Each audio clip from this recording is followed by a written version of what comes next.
Hello and welcome to the Capital Games Podcast. I am the Wiz. And I'm Zero. Zero, you should have been faster because we have to do this fast because we have so much information to go through with this non-E3 stuff that we have to do this fast. So let's do it. Okay, so past week and a half or so, we've had the Summer Games Fest going on.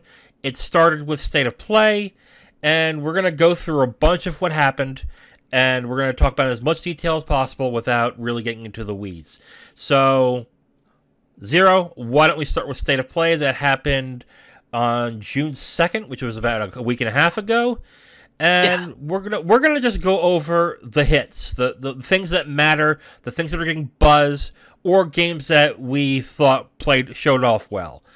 So, why don't we start with Summer Games Fest? Or not Summer Games Fest, with State of Play. Jesus Christ. Go ahead. The big kickoff was Resident Evil 4, the remake, finally got announced with a release date, which had been great news because for the longest time there had been speculation that it was under progress, and then finally just Capcom and Sony just let the cat out of the bag. Finally, they're like, "Yep, it's confirmed. It's finally coming." Yeah, and even with the Capcom showcase, there wasn't much gameplay, but with the track record they have with remaking 2 and 3, I think most are excited and are trusting that this will turn out well. So it's good that they announced it, and it's good it's not in development hell. That doesn't mean it might not get delayed, but but they're confident enough to have an exact date. So my feeling is that's probably going along pretty well, and with people excited, they're probably going to be full steam ahead to that date. Yep. The other one we're going to talk about very little is Callisto Protocol. They had a gameplay they had a little bit of gameplay in the trailer, but I think we're going to talk about that more on Summer Games Fest. But that did show off. It showed off pretty well. But we'll skip that to, I think, probably the biggest game that got the most buzz and the most talk in State of Play, which is Street Fighter 6. Which surprises me a lot, because as popular as Street Fighter is, it is a niche genre that's in, and only certain people are into those games. But I'm seeing people who probably haven't played a Street Fighter or a fighting game in a long time saying they're interested in seeing this. So, what do you what have you been hearing, and what do you think of Street Fighter 6? It's been really interesting because, I'd stake my reputation in a way, saying, "Yeah, they're going to talk about it." Yeah, and sure enough, it actually showed up. And I thought that wasn't going to happen. I thought it was going to be an Evo thing. So you got that right, absolutely. So, but the buzz online with the fighting game community has been really interesting because Capcom has been going all out with just showcasing just what the game's all about, and Maximilian even has a video of 20 minutes of developer gameplay. Yeah, and it looks kind of rough around the edges in some aspects, but it does look solid. It looks good. Yeah, and there have been a bunch of fighting game personalities that have been doing sort of mechanic dissections with how much detail Capcom has provided with the mechanics, and a lot of the fighting game community who had been sort of burnt out or cynical from Street Fighter V, they're already going, "Hey, I'm really freaking excited for this, and I cannot wait to get my hands on this." They are, and if they're excited, you know that the mechanics of the game is solid, and that Capcom is this just shows that Capcom is very comfortable in people seeing the game, and that they are comfortable, and they're confident that this game is going to do well. That they're so confident that they're going to let people play it 6 months before the game is actually out, which shows off very well.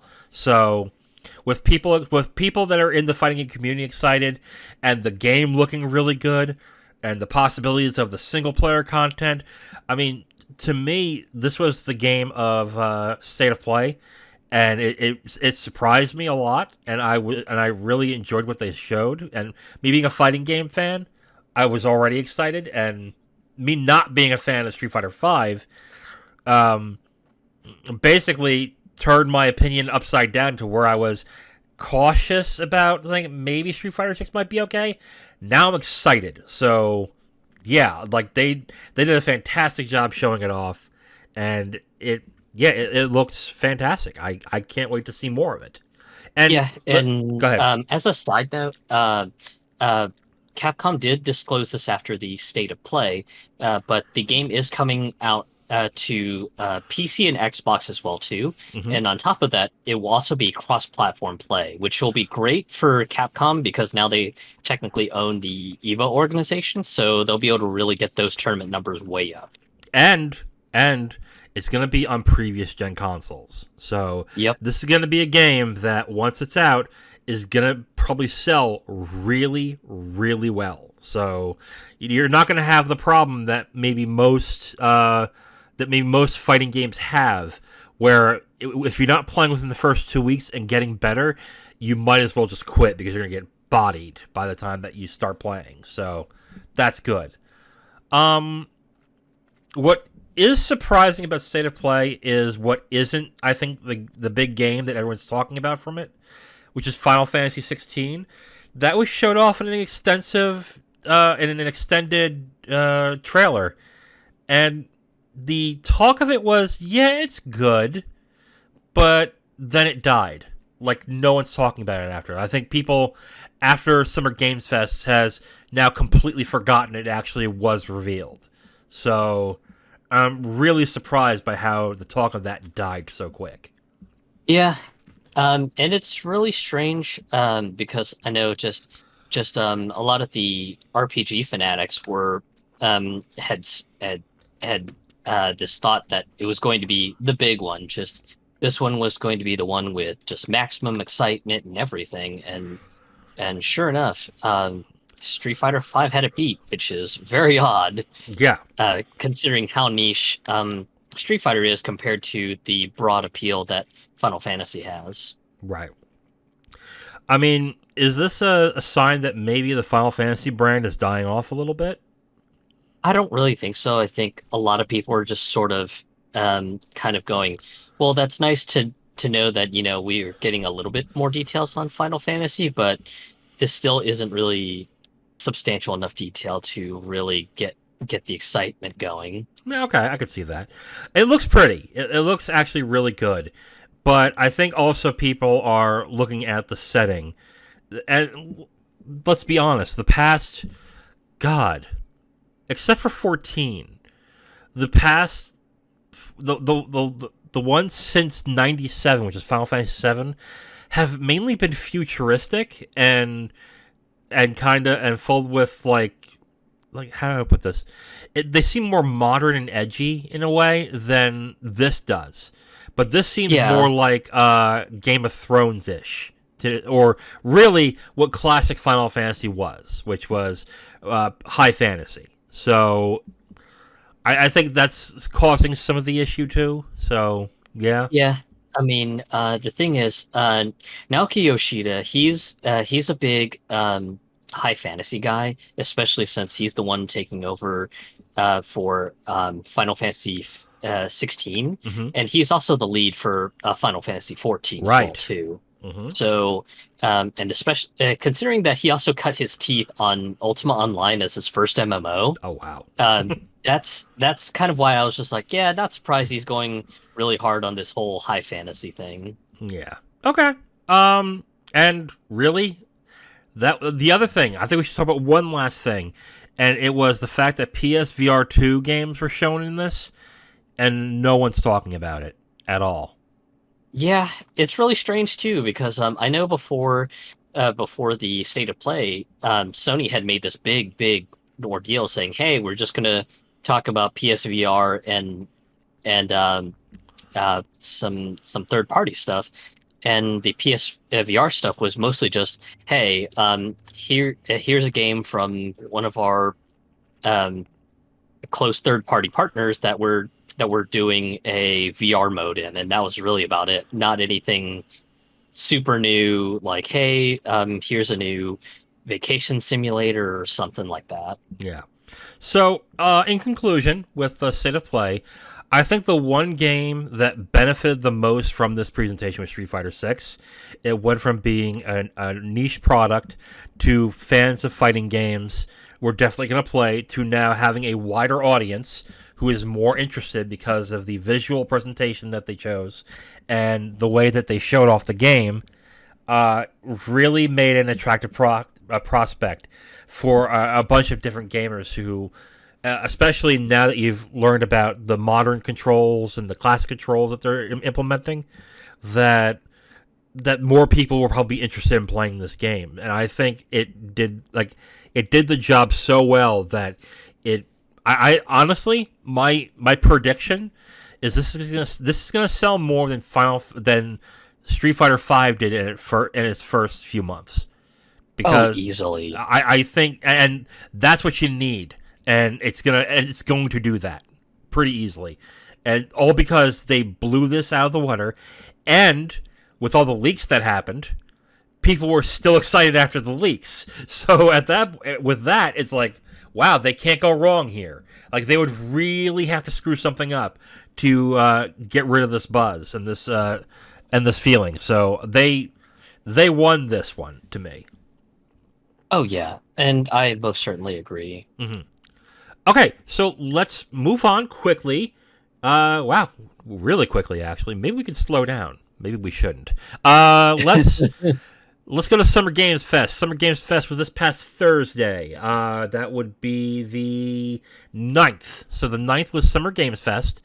It was a good thing that Jeff Keighley managed expectations with this, because this really wasn't a hot one, to be absolutely honest. Yeah, not a lot of some surprises, but not a lot where for people to get really excited by. So let's dig into it. The first thing that we're going to talk about is Callisto Protocol. We mentioned it on the State of Play, but the reason why we're mentioning it here is because they had a more extensive gameplay look.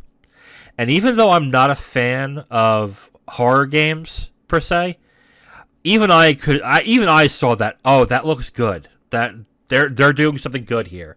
And not only did I think it, a lot of people thought it who are into these games and have just basically said, "I'm buying this day one." And that right there was killer. That was a good thing for Callisto Protocol. So I think they did a great job showing off their game. Yeah, I mean, just the pure gore of it was just like, whoa. No, it wasn't that bad. I mean, it was gory, sure, but it wasn't like disgusting, you know? Oh yeah. So, yeah, it was just I think the one thing that was just kind of like, wow, holy cow, they are really going into the gore hard, was just sort of the end of the little trailer where just your character just gets ripped up by like a mechanical fan. It was just like, whoa, yeah, wow. Now that we mentioned this, do you have more on Callisto Protocol? No, just I mean, it looks nice. It's extremely gory, but people who are into Dead Space are kind of into that, so yeah, they're probably going to be happy. It's going to sell well, I think. And especially since it's going to be a October release, I think it's going to sell very well. So. Oh yeah, I mean, October release, Halloween on the corner. Yeah, that's going to be a no-brainer. Yeah. We should mention that this Callisto Protocol started off strong, but unfortunately for the rest of the games that were there, that were space horror and space shooting games, they were smashed together, trailer by trailer, with 5 or 6 other games just like it. We're talking about like Aliens Dark Descent, Routine, like other games that Fort Solace. Like, there were a lot of games that had that theme that was shown off, and I kind of feel bad for them because, first off, they had to contend with such a strong trailer from Callisto Protocol, and then, even if theirs was good, they were then superseded by another shooter. and another horror game, and another, and it was like, wow, really? Are we all doing this right now? So Yeah. I know I had made a joke about it on my Discord channel, that it was like everyone was copying each other's homework. yeah, pretty much. And hopefully, the releases are spaced out enough where it's not gonna, hurt them sales wise, but it really hurt them in this presentation to be not only compared with Callisto, but to be smashed together with other ones, to where all of them kind of look the same. Like when we talked about this before we got on, I had a hard time remembering two of them, and there were like 7.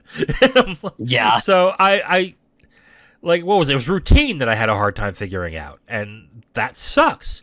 It sucks that you spend money and spend time to do this, only for Summer Games Fest to smash them all into one section.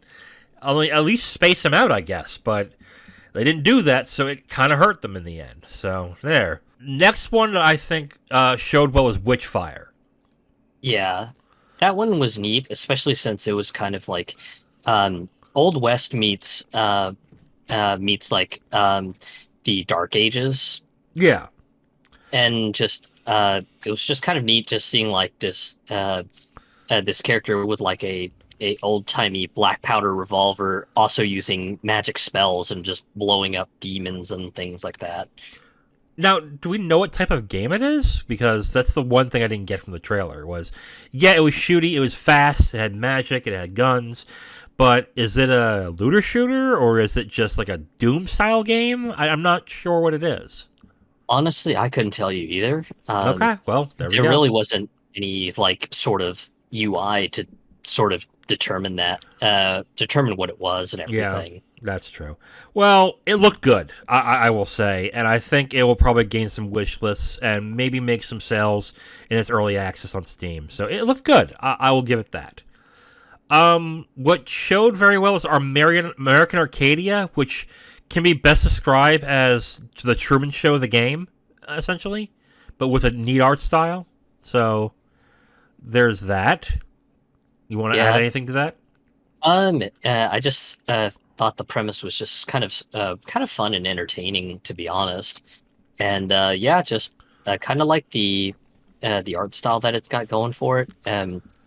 It's kind of going for like a sci-fi future meets, I want to say, 70s or 80s sensibilities, maybe. Yeah, like a 60s version of what the future would have been like in the year 2000. Is what I would think, maybe.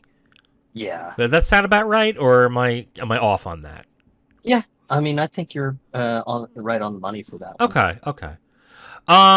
The next trailer that was shown that was interesting was really just for laughs. Really, it was Goat Simulator 3, and mainly just by how funny the actual trailer was. So, I mean, as a game, I could care less, to be completely honest. But I know people who are strangely excited by this game because they liked the first Goat Simulator. So, okay, sure. Yeah, and well, the fact that they skipped the number 2.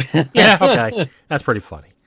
And go ahead. I think the other big thing is the game is also adding co-op multiplayer. Yeah, which is going to be nothing but shenanigans, and I can already see YouTubers and Twitch streamers planning their streams to just get on with their friends and just muck about. Yeah, that's true. Yeah, I could see my nephew looking at this and saying he wants this. So, yeah. Okay. Yeah, that showed well enough. What also showed well, Neon White. Yeah. That was the parkour / shooter / card game that's coming out soon, right? Yeah. Basically, every weapon has a movement mechanic tied to it.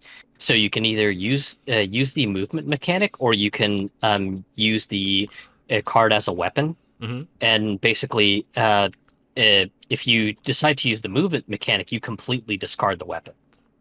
Okay. So, really interesting. I know personally I've been excited for it, so I'll probably end up picking it up when it releases, I believe, this Thursday. Okay, cool. How much is it? Do you know? I think it's $25. That's not bad. That's not bad for that type of game. Yeah. the next games that we're going to talk about are the new MiHoYo games. That's the creator of Genshin Impact, and you're going to have to help me with the name. I know Zero.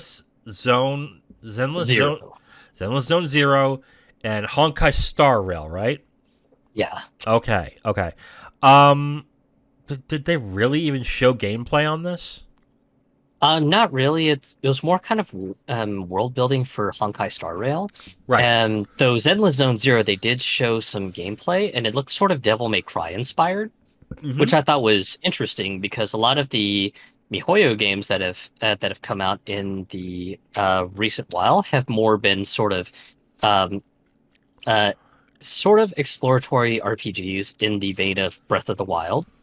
So it was kind of interesting for them to show off that Zenless Zero is not another Breath of the Wild style game because if I remember correctly, I think Honkai Star Rail is going to be much more of the same sort of stuff that Genshin Impact is about. So Breath of the Wild style exploration as an RPG, but placed in their little futuristic sort of setting of the Honkai Impact games. So Yeah. That was kind of neat to see. Just Zenless Zone Zero go for the hey, we're gonna go more Devil May Cry with this. So that was kind of my thoughts on it. I was like, oh neat. They're not doing yet another RPG. Yeah. I mean, they look interesting. They definitely do. But from what I've heard of Genshin Impact, it is very heavy on microtransactions and very heavy on you spending money on the game to enjoy it. So, it's more you can get through the game without paying anything. Okay. But if you want to really juice up and power up your characters potentially much quicker than a free-to-play player, then that's where you'll be dumping a lot of cash into the loot boxes and stuff. Okay. Well, we don't know what that's going to entail, so it looked good, and I think people who like MiHoYo games are excited by this. So I've surprisingly haven't seen anything negative about those games being said. So, yeah. Next game, Teenage Mutant Ninja Turtles: Shredder's Revenge. Had a release date. It's going to be Thursday on the 16th is when it's going to be released, which was a surprise to a lot of people. They also showed off Casey Jones, so hey, I'm for that. And it's going to have 6-player co-op. And what was there anything else? Not really. That was announced via Summer Game Fest, but I believe it was after Summer Games Fest. Limited Run Games did announce that they're doing pre-orders for the physical editions and the limited editions of the game, and it's kind of nice if you want to go for the limited edition because the limited edition is apparently coming in a case that is shaped like a VHS tape box. That's cute. Okay. Yeah. So kind of neat for anyone who's really, really hardcore into the retro flavor and everything. And then the best part is that the limited edition copies of the game will also come with a Pizza Hut coupon, which is more of a nod to the old Teenage Mutant Ninja Turtle VHS tapes. That's cute. I actually like that. That's actually pretty cute. Checking the price right now for it. It's gonna be. I think it's $65 for the limited edition. For the limited edition via Limited Run Games. Okay. So for anyone who absolutely has to have the retro VHS box kit for the limited edition and then the Pizza Hut coupon, then yeah, $65 is going to be the price point for you. Yeah. If you're gonna just download it, it's $25. At least on Nintendo, it's $25, which not a bad price. Although we don't know exactly if there's a lot in the game that will want you to keep playing besides just playing the game. So that'll be interested in seeing how that turns out. That showed pretty well. Metal Hellslingers actually showed very well in this. Oh yeah, definitely. And it also had a demo, which helped the cause. So people started playing it and started really liking it, which caused more people to download the demo and play it and like it. So they're going to end up being pretty successful, I think, in this, if they price this right. So, yeah, like Metal Hellsingers actually turned out very well. So... Yeah, and I know that they had sort of a reminder of all the metal bands and singers from famous metal bands that will be making music for it. And I know one of the big things that they released was a brand new trailer after Summer Games Fest that the singer from A System of a Down actually would be recording something super special for the game, and that got a lot of folks hyped up for it.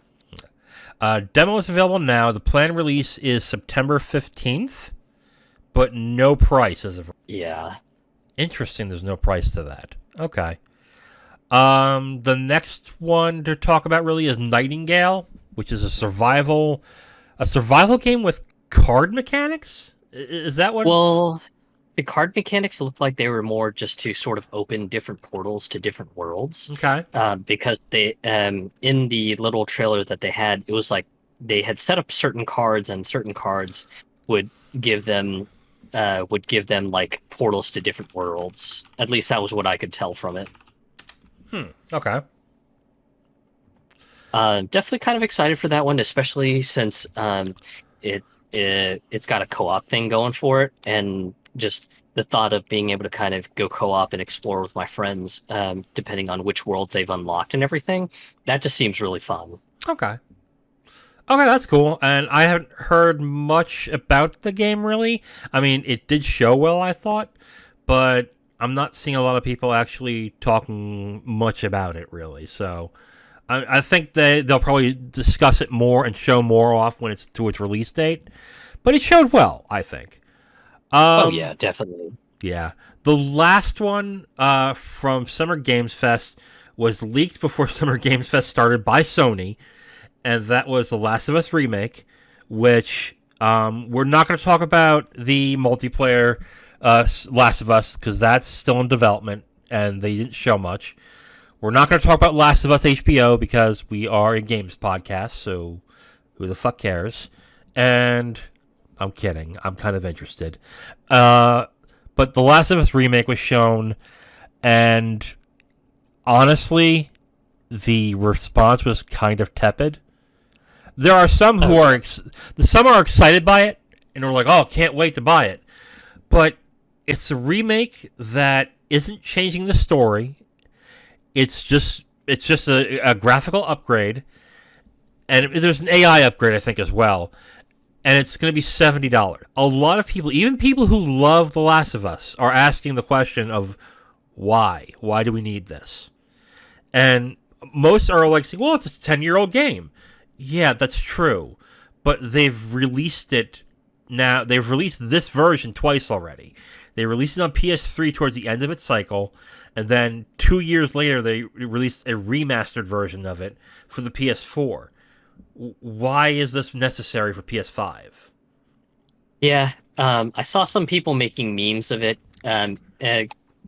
posting it with covers of Grand Theft Auto 5 and Skyrim.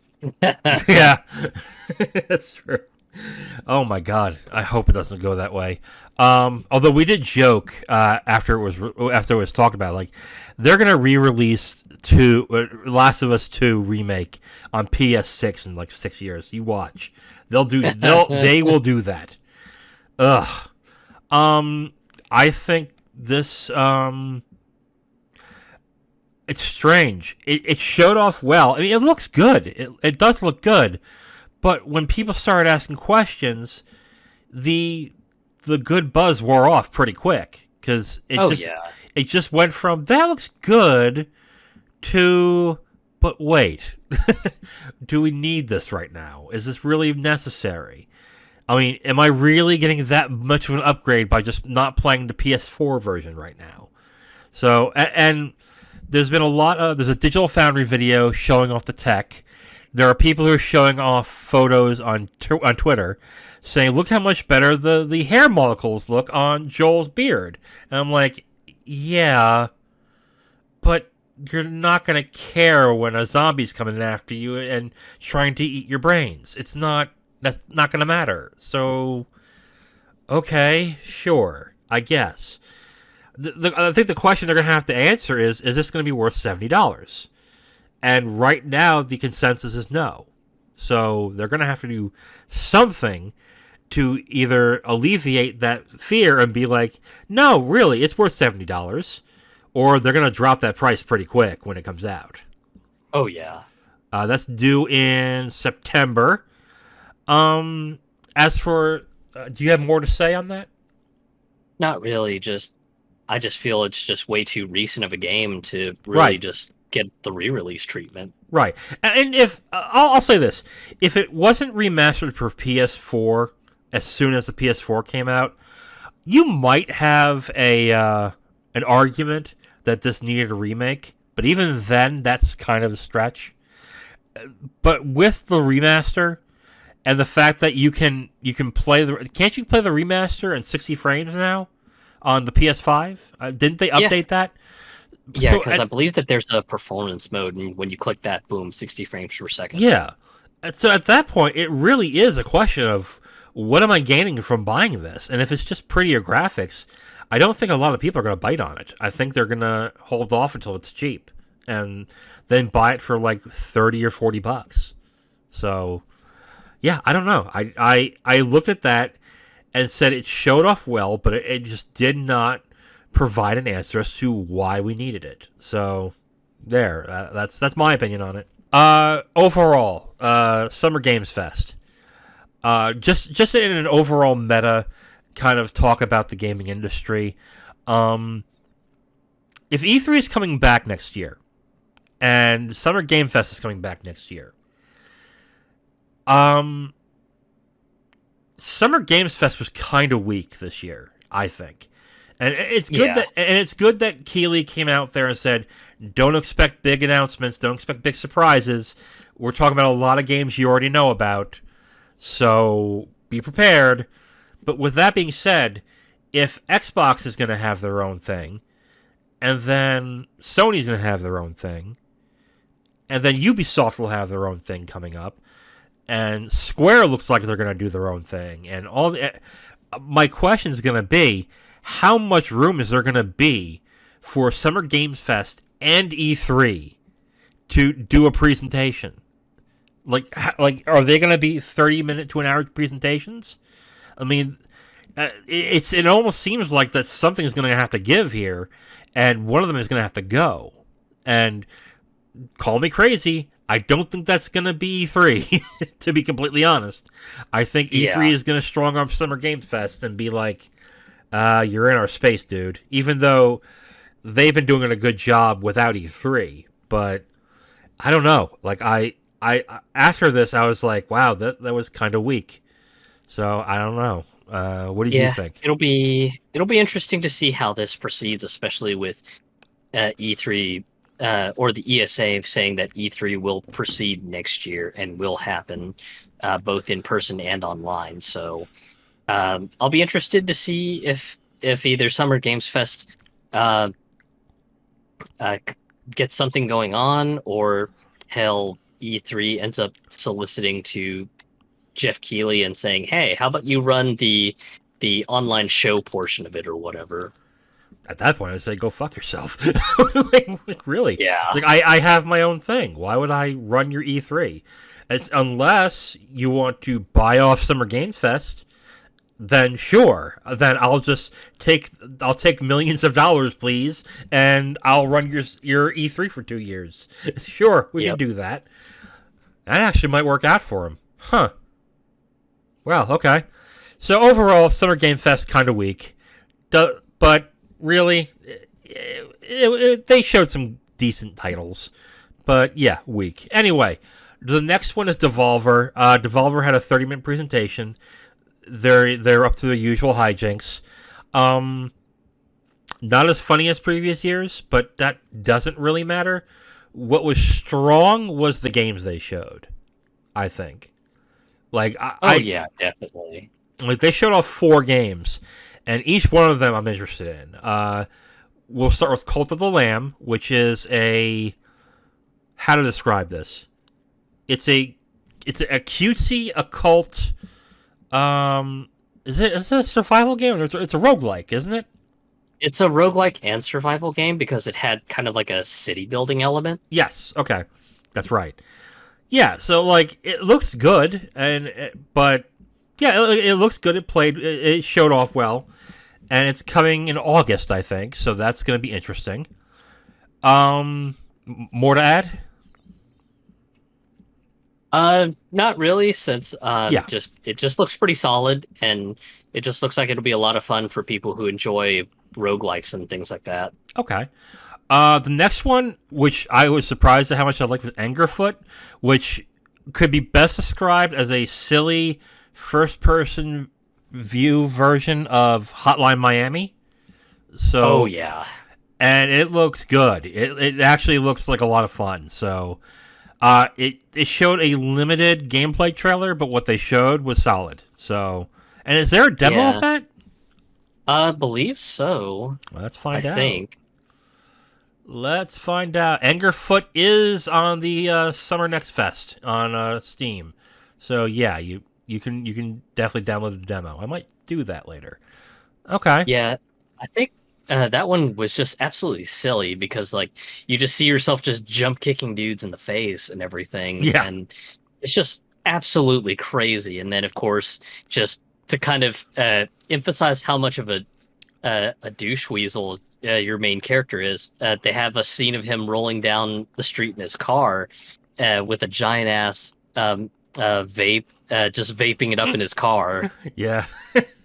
I was just like, wow, they're really, really trying to tell you that the main character is not a cool dude. Yeah. Okay. Yeah, that showed off well. What was my game of this presentation, and might have been the game of the day, was the Plucky Squire, which showed off at first to be a 2D platforming game set inside of a book, and that look right there was just like, oh, that is cute. That looks really cool. I can't wait to play that. And then they surprise you with allowing you to jump out of the book into a 3D world, and right there, it sold me. I was like, wow, I need to play this. So I'm really excited for the Plucky Squire. Yeah, a lot of people sort of said it was like a link between worlds, but kind of topsy-turvy. Yeah. Like, it was one of those things at first I was like, oh, it's a quaint little cute thing. I can play that. That seems cool. And it went from that to, oh, I got to play this because this looks awesome. Because if they're gonna do something creative with that, and I hope they do, it could be a very interesting game. Anything else to add on that? No, just I'm much like you and the rest of my friends on my Discord server that this is one game that I will have to get my hands on. Yeah, and that would have been my game of the day if it wasn't for the next game that was shown, which is Skate Story, which looks fucking fantastic. I still can't believe how that looks and sounds. I mean, for if you haven't seen the trailer, and you should, it's a game that looks like everyone's made of glass, and it's got this really vibing soundtrack to it, and it's a skateboarding game. And Yeah, go ahead. it's funny because pretty much the trailer leads off with it. You're a demon made out of glass and pain. And and the way the trailer looks and feels and the sounds and everything works so well. Like I want to see more about. Like, it's funny. I want to see more, but I kind of don't because I just want to play the damn game. So I got out of that being really excited about that game and really wanted to play it. So, and I think I'm not the only one who thinks this. So I think this showed off really well, and the Plucky Squire too did. Like, I think those two showed off the best and are probably going to make huge sales for Devolver. Like, those are the really good looking, really interesting games. So Yeah, and it'll be really interesting because apparently the premise is you're this demon trying to escape out of hell to get back to the real world and just keep skateboarding. yeah. All right, so Hey, the next wait, show- wait. What are you doing? Yeah. So, the next show was this past You Sunday. ballsy bastard! Oh my god, you're taking over. Yeah. Oh my god. Okay, I'll sit and take it. Go ahead.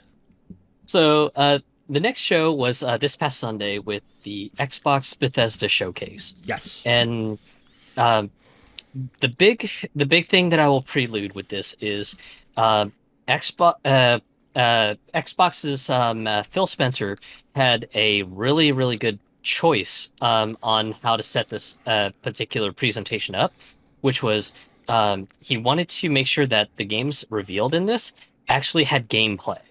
So very bold Yes. move for him to start off with that. Mm-hmm.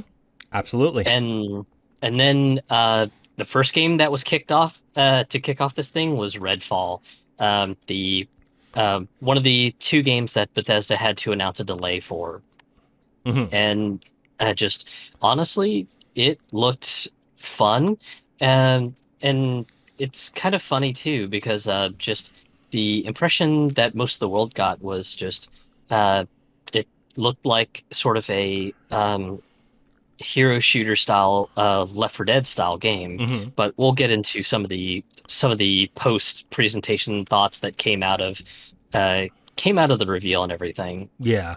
I did feel that way as well, and I'm not a fan of Left 4 Dead. So when it came in there, when it showed off, and it was a Left 4 Dead game, I was like, it looked like a Left 4 Dead style game. I was like, oh, that looks good, but I'm not interested. I'm not interested in that type of game, but I'll definitely try it. It looked good.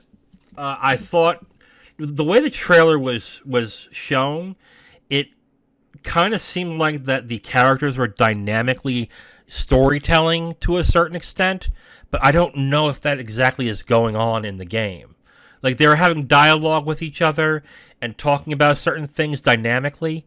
I don't know if that was just to make the trailer look better or if that's really a feature in the game. So I was not sure how to take that really. So Yeah, um, and I was a bit wondering that myself too. But what was interesting, sort of post show, was apparently one of the developers from Arcane Austin had came out and had said that they were kind of sad that people had thought that the game was basically Left 4 Dead with vampires, mhm. and the clarification he made was that this game is more going to be a looter shooter, which was interesting because they didn't show any of the looting and shooting in the game at all. It Yeah, was just not at kind of all. a yeah. So here you are with your other co-op buddies just blowing shit up. Yeah, and I was surprised to hear that too, but that made me more excited for the game. But then, if my question is then, if this is supposed to be a looter shooter, why not have that in the original trailer? I mean, why not have someone saying, "Hey, look, orange drop here," or "Hey, look, a new gun, and this does fire damage," or something like that. Like hint towards it somehow, and they didn't. So it's kind of their fault that people thought it was a Left 4 Dead style game because clearly that's what it looked like. Like they literally showed hordes of vampires coming after people and them going into different positions and shooting, and then having different monsters come out that they have to take care of. So I don't see why they're surprised that people were confused by that. So even though it was confusing, it looked good. So they got lucky there, I Yeah. guess.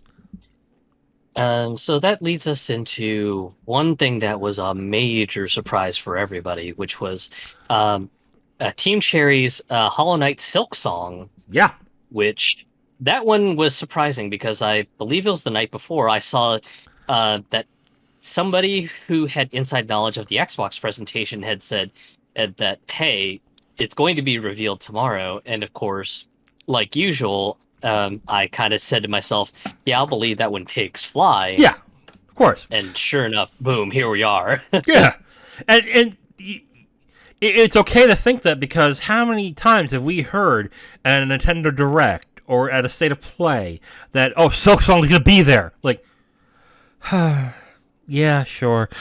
Like, sure it is, pal. Yeah, we'll see. And it's never there. And here's Xbox with whipping their dick out, going, yeah. Not only is it here, it's second. Boom, and I'm like, holy crap! What else do you got? So, Yeah.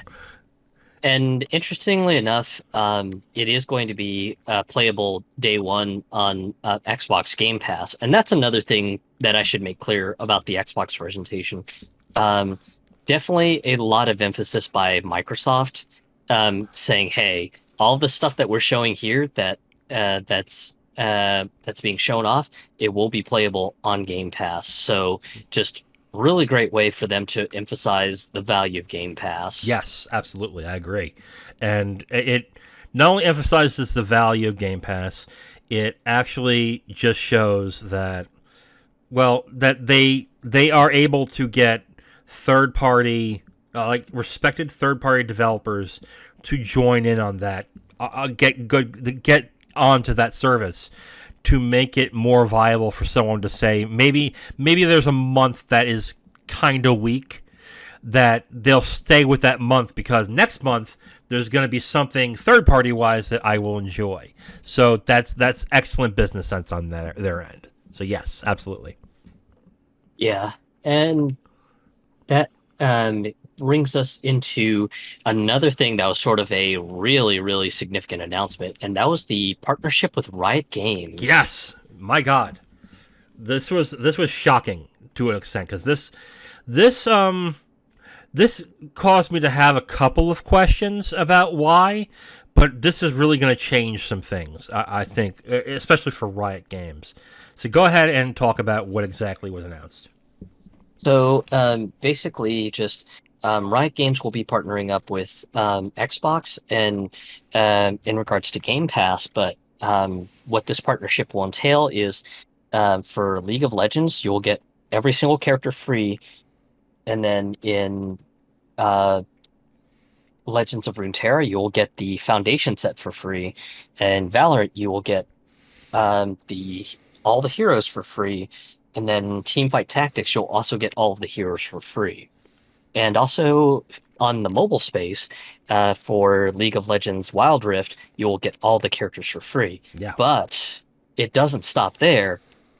In addition to getting all the characters free for Teamfight Tactics, League of Legends, Wild Rift, and Valorant, all future characters will be free as long as you're a Game Pass subscriber. Yeah. So huge news, and a great way to get new players into those games and immediately caught up. Absolutely. It answers a couple of questions about the business model when it came to League of Legends and with Riot Games.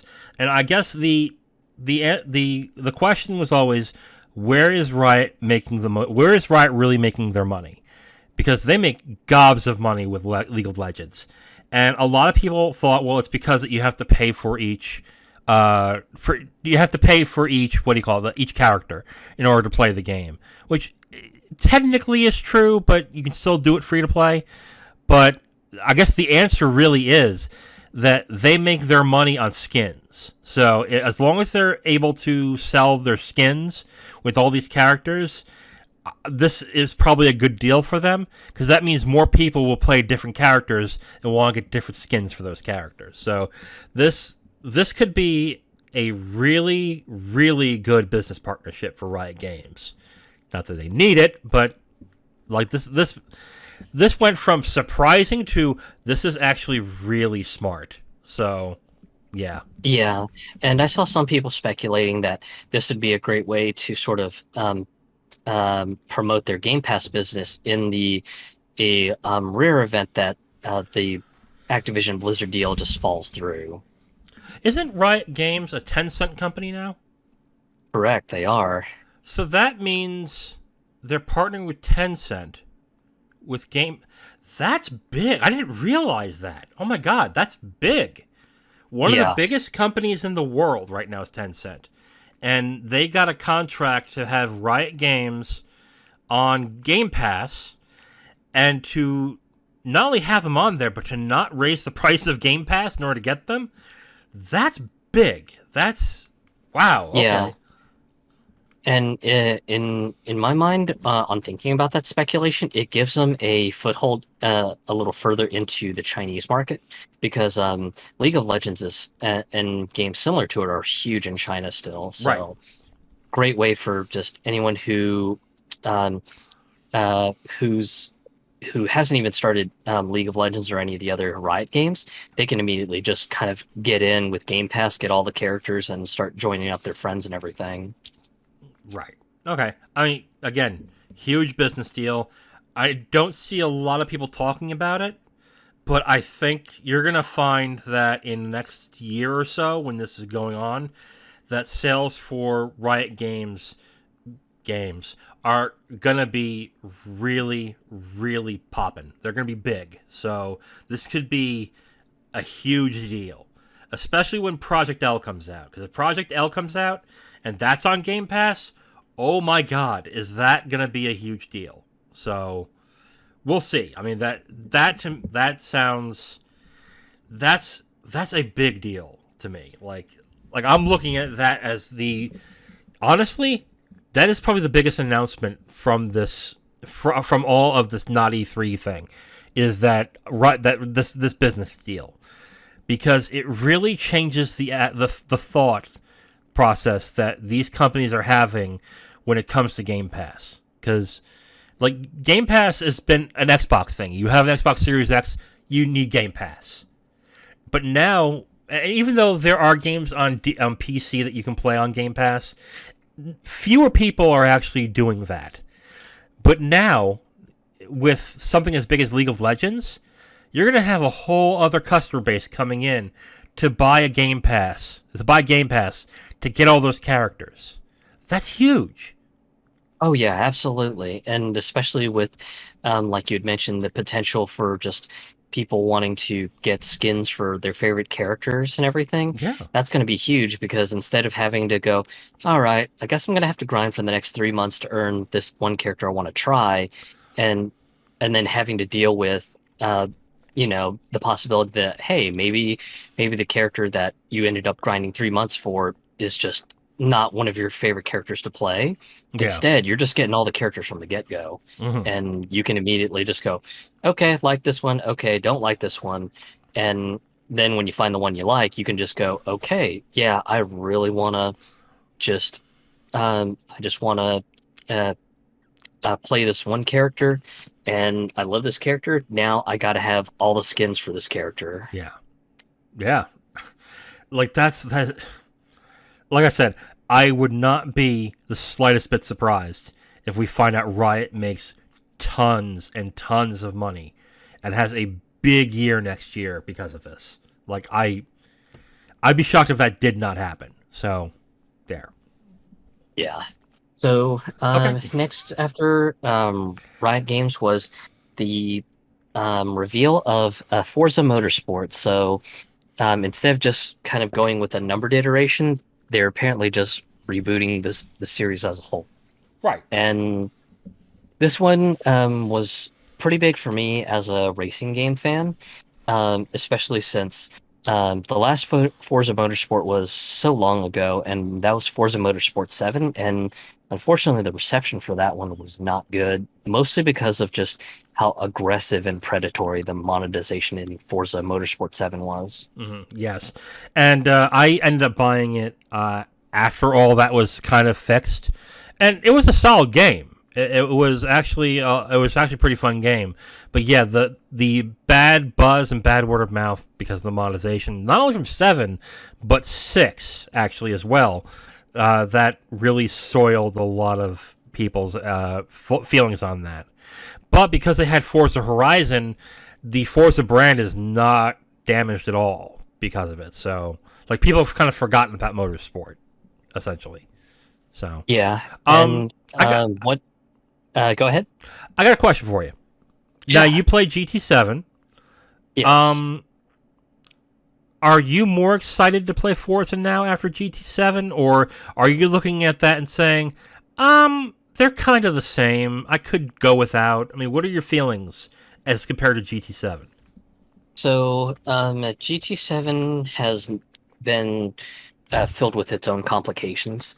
A lot of it has been just sort of um, just how Polyphony Digital has been managing the game.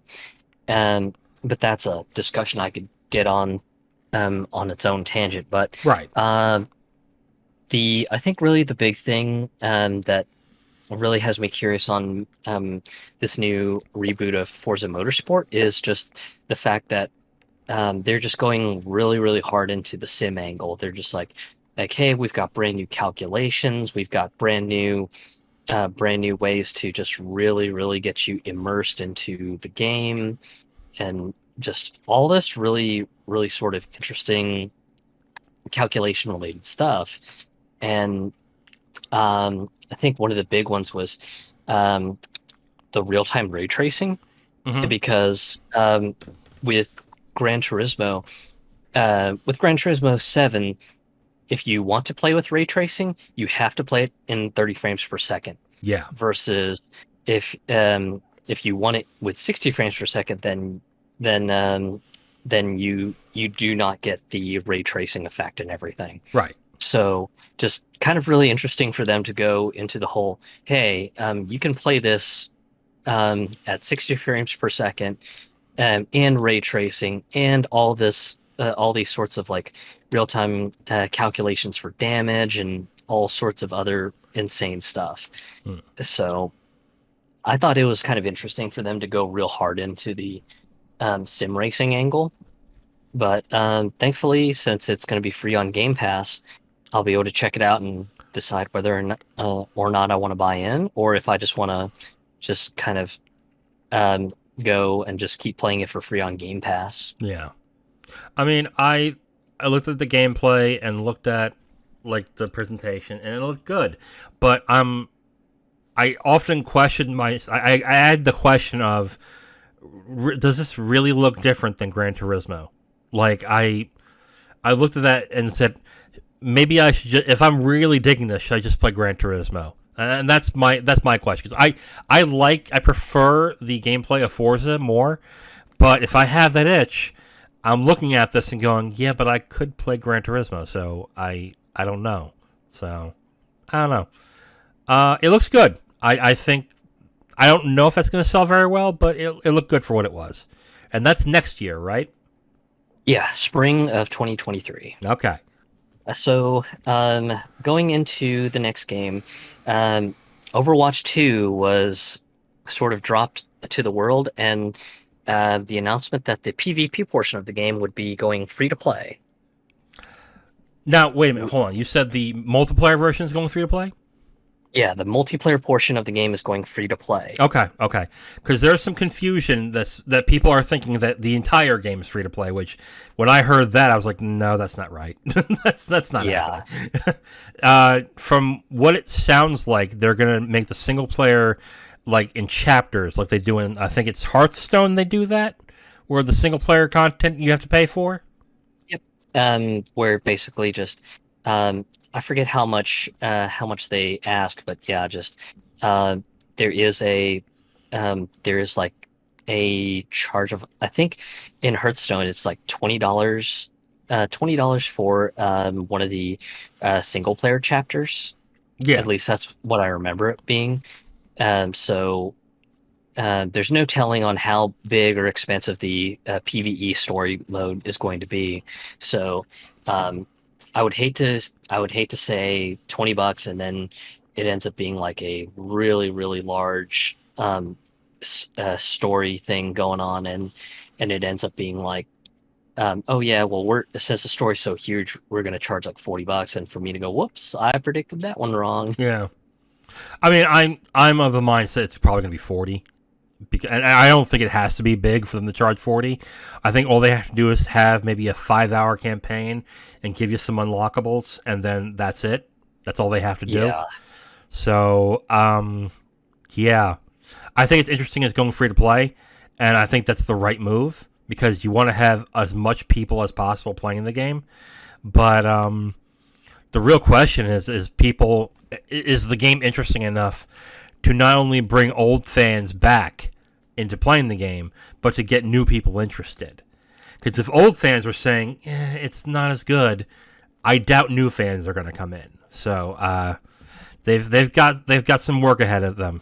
So Yeah, and the talk from people who are in the current PC Open beta right now has been that it really doesn't feel like a sequel. It feels kind of more like something that they should have just called it a patch. yeah, And I think one of the best ways that people put it is this isn't Overwatch 2. This is more like Overwatch 1.5. right.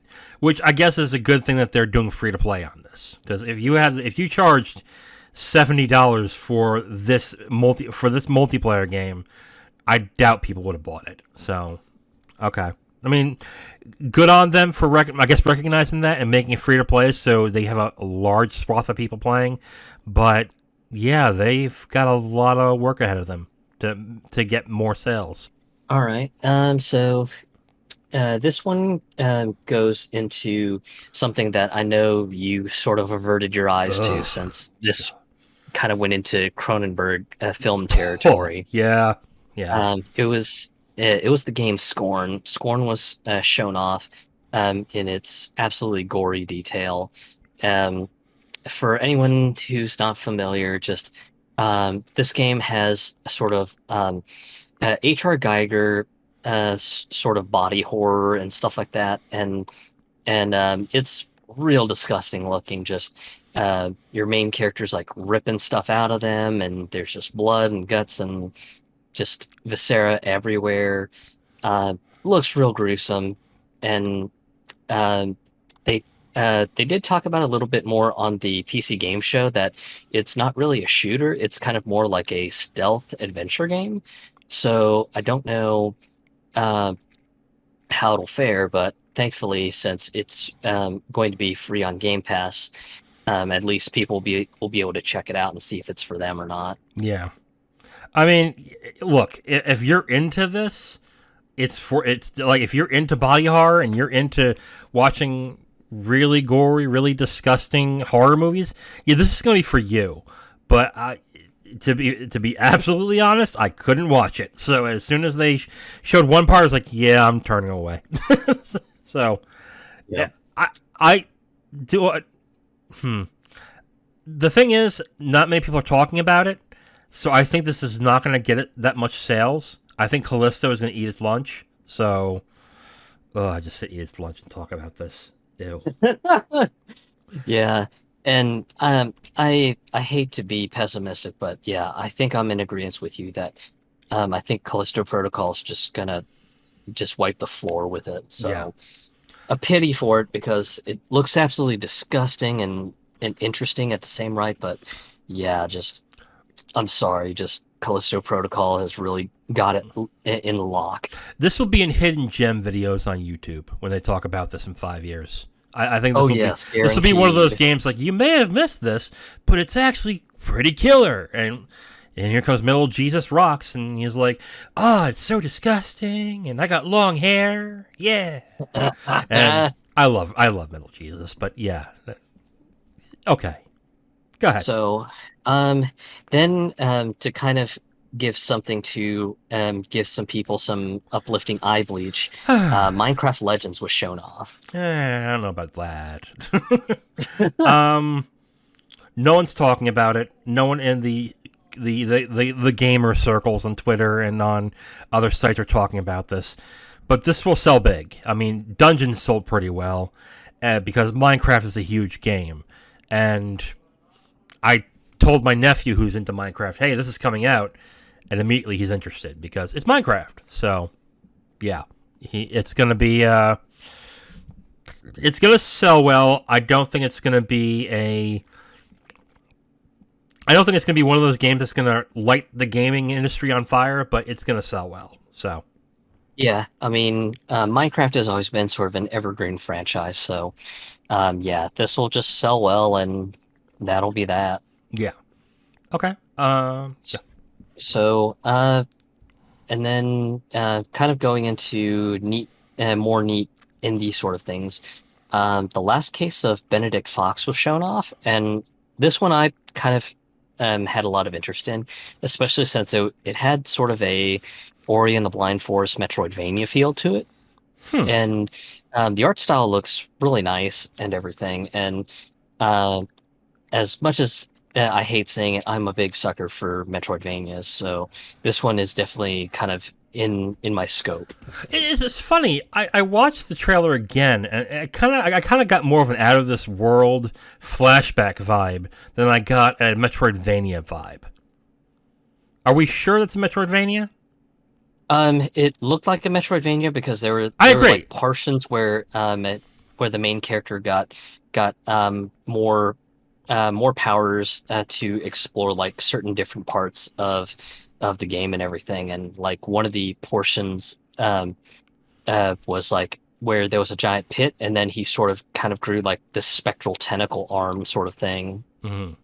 to Okay. kind of cross that pit and everything. So Okay. yeah, it definitely looks like a Metroidvania styled game. Okay. Okay.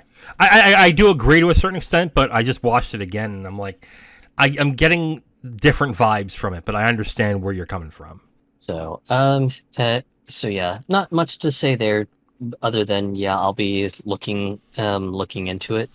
Um, and then that leads us to a game that had some very interesting, um, very interesting aesthetic style, Hmm. and that would be Pentiment Yes. by Obsidian of all places. Yeah. Absolutely. It looked like a God. How did you describe this?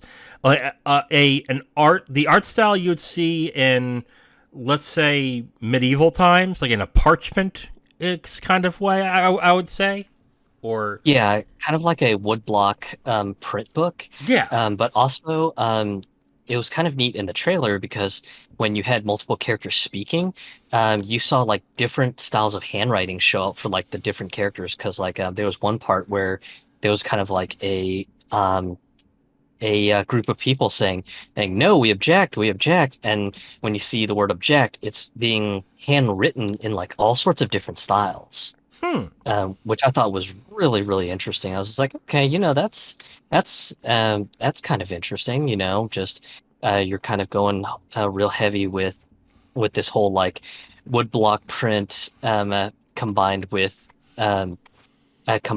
like hand scribed books from the Middle Ages and everything. Yeah. I mean, it looks like to be a small game, but it definitely has a very interesting art style. So that if you haven't seen it, check it out. Um, I don't know. Not a lot of people are talking about it really, but I think it will be. I think those who are interested in different types of games might be interested in that. An Obsidian joint, which is interesting. Yeah, and unfortunately, some of the buzz on the game sort of went sideways because uh, it was either the director or producer, I forget who exactly, but they had mentioned that they were quite inspired um, by Disco Elysium. So unfortunately, people completely misunderstood this poor person Yeah.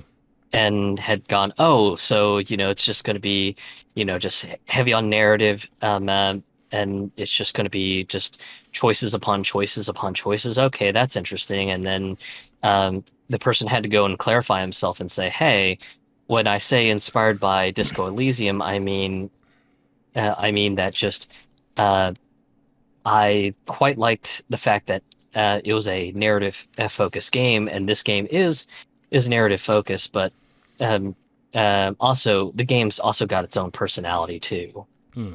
Right. Which, yeah, some people just have to. I think you say touch grass once in a while, but Yeah. they really need to calm themselves down to when developers are talking about their game. So yeah, I don't know. Um, and then one of the biggies that was revealed was the final class for Diablo 4, and then some more sort of gameplay montages while sort of um, an overview of the lore building for Diablo 4. Yes, this turned out. Before we get to the criticisms, because the criticisms are kind of unfair, but I understand why there's criticisms. The game looks fantastic. The gameplay is interesting. The gameplay hooks and the differences they're making are interesting. They're making it open world instead of instance based, and the game looks fantastic. It looks really good for what it is. So just on that alone, on looking at gameplay and what they're doing different is exciting. It looks like something I'd be really interested in. Yeah, and I think, like you had mentioned just now, just the fact that they're going for a more open world design versus just the usual Act One, Act Two, Act Three, Act Four sort of hubs Yeah. is a humongous change. Right. So I wonder if it may allow for freedom on how you decide to challenge bosses in different zones, or if it's still going to be sort of a linear experience, That's a good as question. it's been traditionally been for most Diablo games. That's a good question.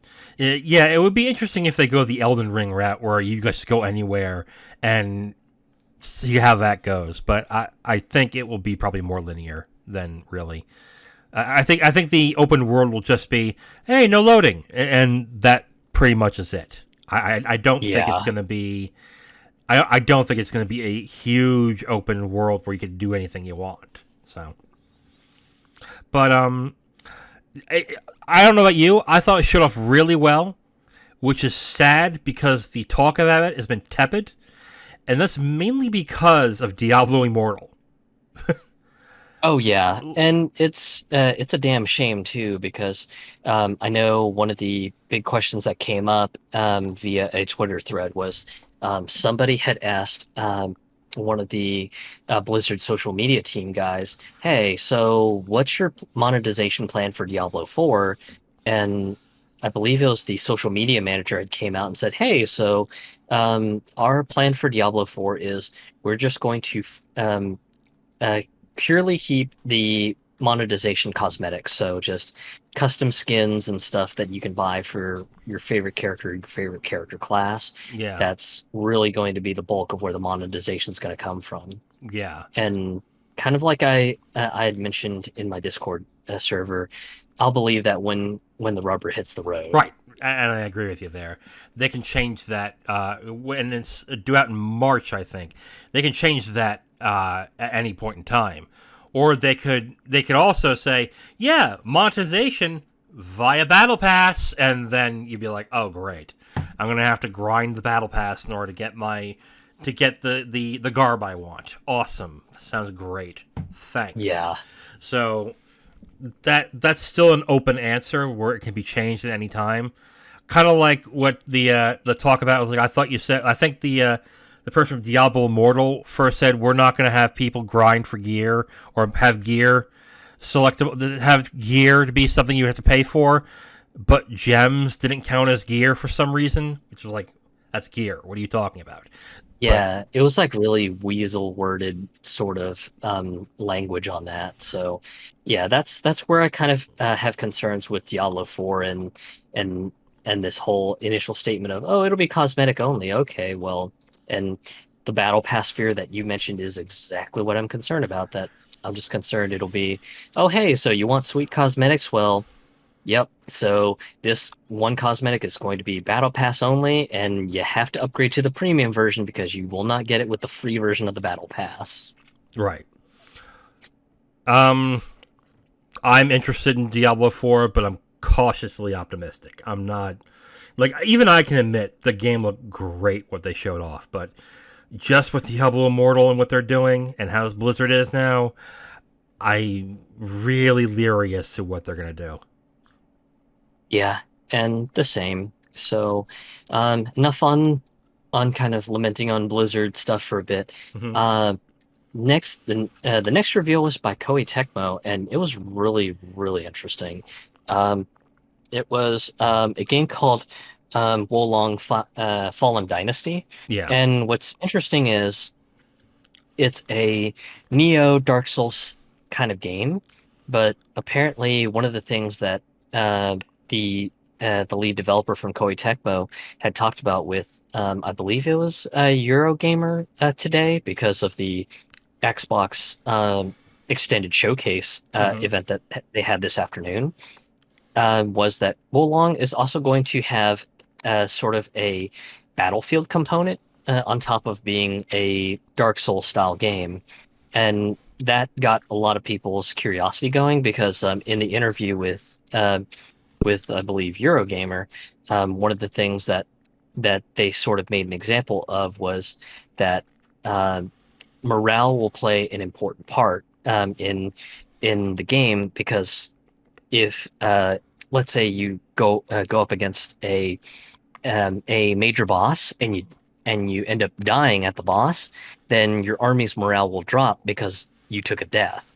Yeah. But if you end up if you end up just killing this boss, then you'll get a morale boost for your army. And the reason that it's kind of interesting additionally is the fact that the game, according to the lead for from Koei Tecmo, is that this game takes place during the Chinese Three Kingdoms era Warring States period, Hmm. but in particular, it's going to be focused around the time period of the Yellow Turban Rebellion. So Hmm. Lu Bu is going to be involved in this, and I Ooh. know that was who was teased at the end of the Xbox trailer with sort of his trademark helmet and everything. So um, definitely going to be curious to see how this one develops and everything, and especially since um, it looks like just since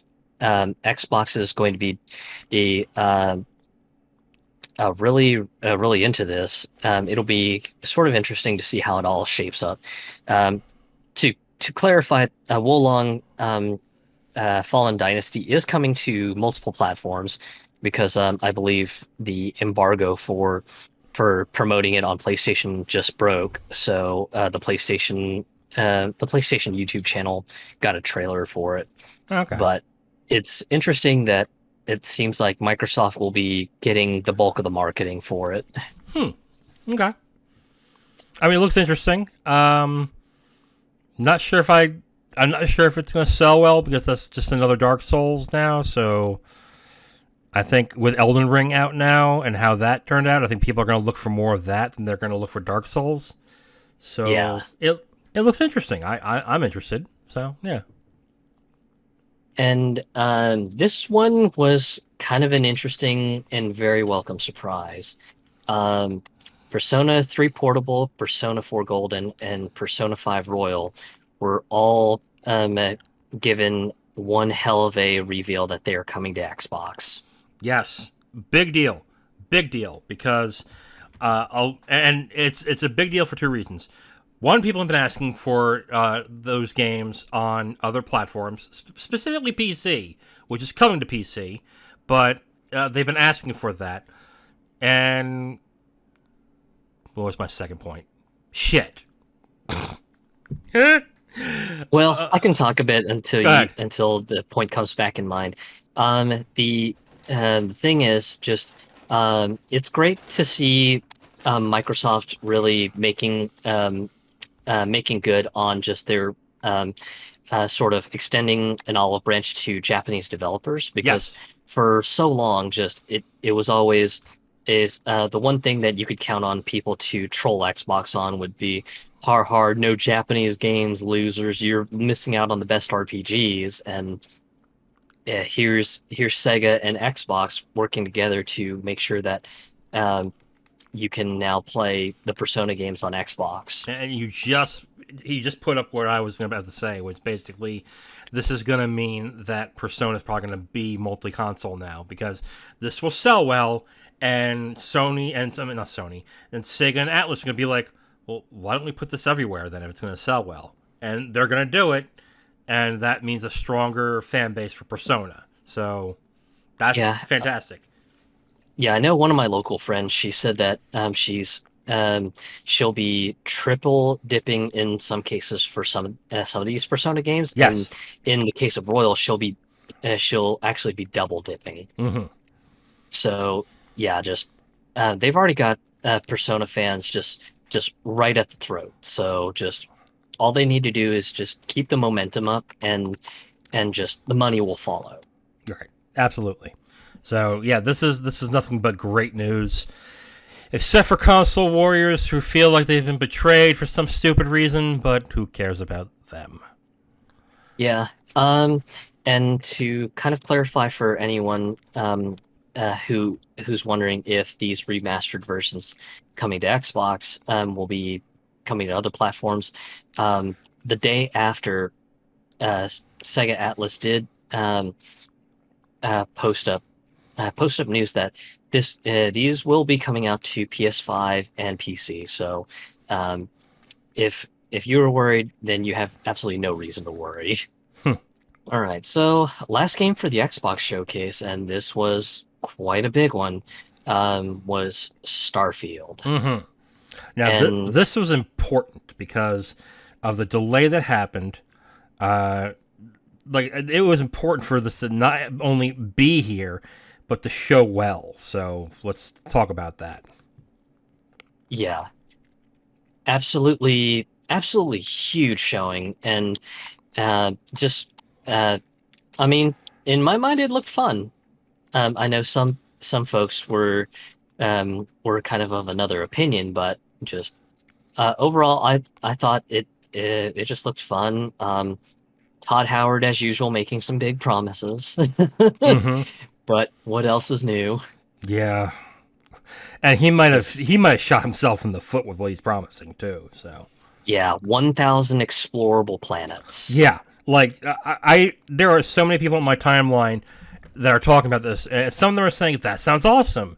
The modding potential is awesome if there is going to be modding in this game, but most of them are saying that's way too much.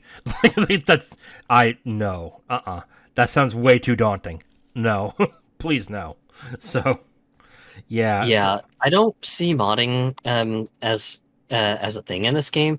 There might be a creative club for yeah, sure, but that's because at that point, Bethesda can kind of control what is permissible and what is not. yeah. I wouldn't be surprised if this was announced to be an always online game, even though it's single player. Yeah. Um, I know some folks had complaints on the gunplay. I thought it looked all right, especially considering just in my opinion just how terrible the gunplay in Fallout 4 is. Yeah, it needs work. It definitely needs a little bit of work. Maybe more ways to recognize you hit somebody to make that feel a little more visceral. It looks okay. I didn't get off of that going, ugh. I went that going, yeah, it's okay. It's fine. Yeah, But I don't. God. I kind of looked at it and was just like, "Hey, look, they got some tutoring from id on how to make shooting feel better." Yeah. Yeah, pretty much. Yeah. Um, I will say that the quote unquote gameplay, which is the shooting, is probably the weakest part of this entire trailer. Um, other than that, I mean, you'll go into it more with what they showed. So, Yeah, I think really, kind of, one of the interesting opinions I've heard is, um, it seems like a return to form, and that's because of one thing that they did show in this little gameplay showcase. hmm It was during the character creation process. In the character creation process, they showed that when you build your character, you can choose your character's background. hmm. So, like one of the example backgrounds um, was like a ballistics expert, and it gave you some bonuses for firearms usage. So things like guns, rifles, and the creation of ammunition, you got bonuses for. And then on top of that, the other thing that was interesting in the character creator was the fact that you could give your characters personalities. So things like introverted, extroverted. Um, s- I'm probably forgetting some of the others that were there, but just the fact that you could go really, really deep into just picking three personality flaws that your character has hmm to set them up, and that could potentially alter your interactions with other characters. A lot of people said that both this background story thing and the uh, and the character flaws harkens back to kind of like the days of Oblivion, even.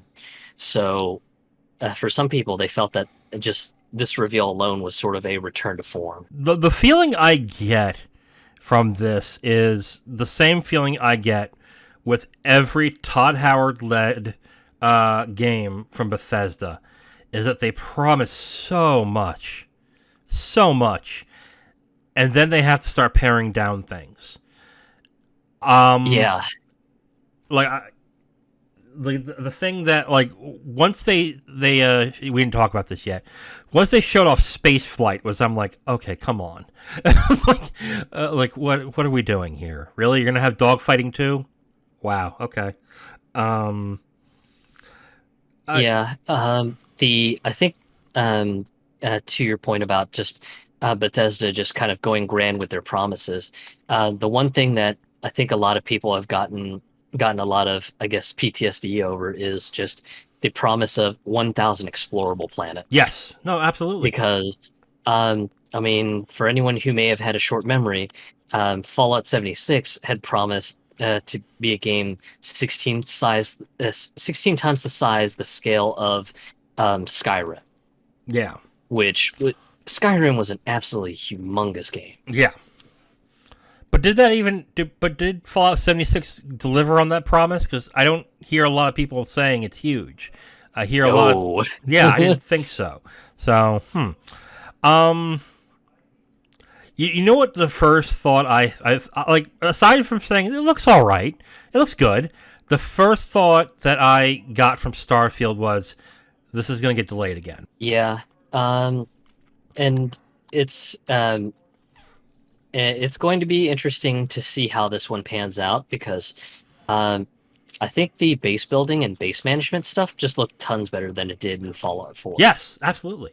Like this is a good showing, but it was a rough showing too.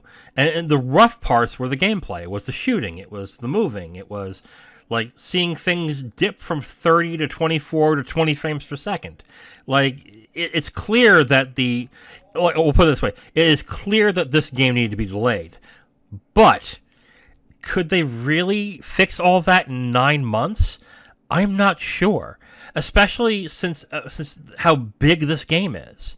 So instead of it shutting people up and saying, "Oh, it's time to be excited," it just made people ask more questions. So, as good of a showing as this was, like, it proved that there's a game and they have a good skeleton and that they have something here. I think a lot of people there's more people on the fence, I think, than have a definitive answer. Because a lot of people are like, I don't know about this. Like, it looks all right, but there's clearly issues. So, is this going to be a game that they sell in March, but then after they sell, say, oh, we're going to continue to update this, don't worry, like they did with Cyberpunk?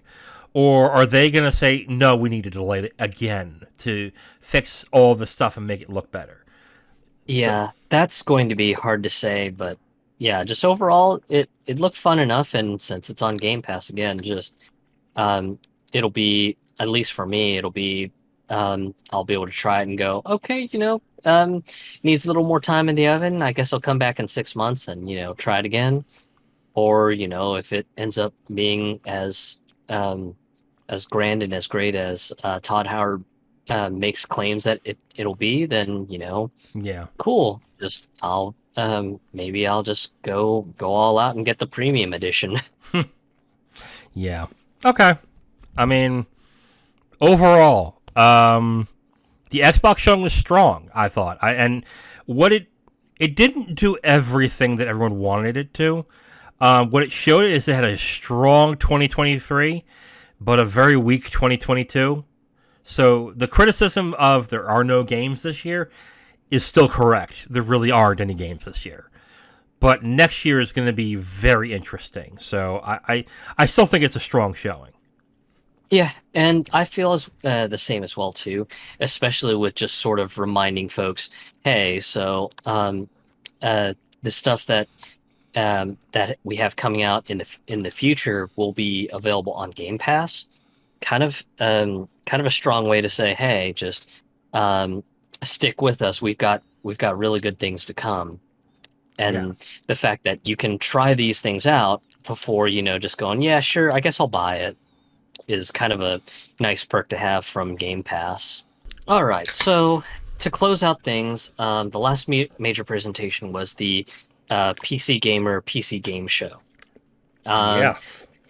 there was a lot in here, so but unfortunately for brevity, we're just going to stick with the things that either we thought were neat or had a lot of buzz. Yes. So to kick things off, this one was a personal pick from me that I thought was neat, was Tactical Breach Wizards. Mm-hmm. And this one seemed like it was a Into the Breach style strategy game. But the premise is that you're a squad of Black Ops wizards, so wizards who are trained with firearms and stuff like that, and you use sort of your arcane powers in combination with your firearms to sort of dismantle the threat and everything.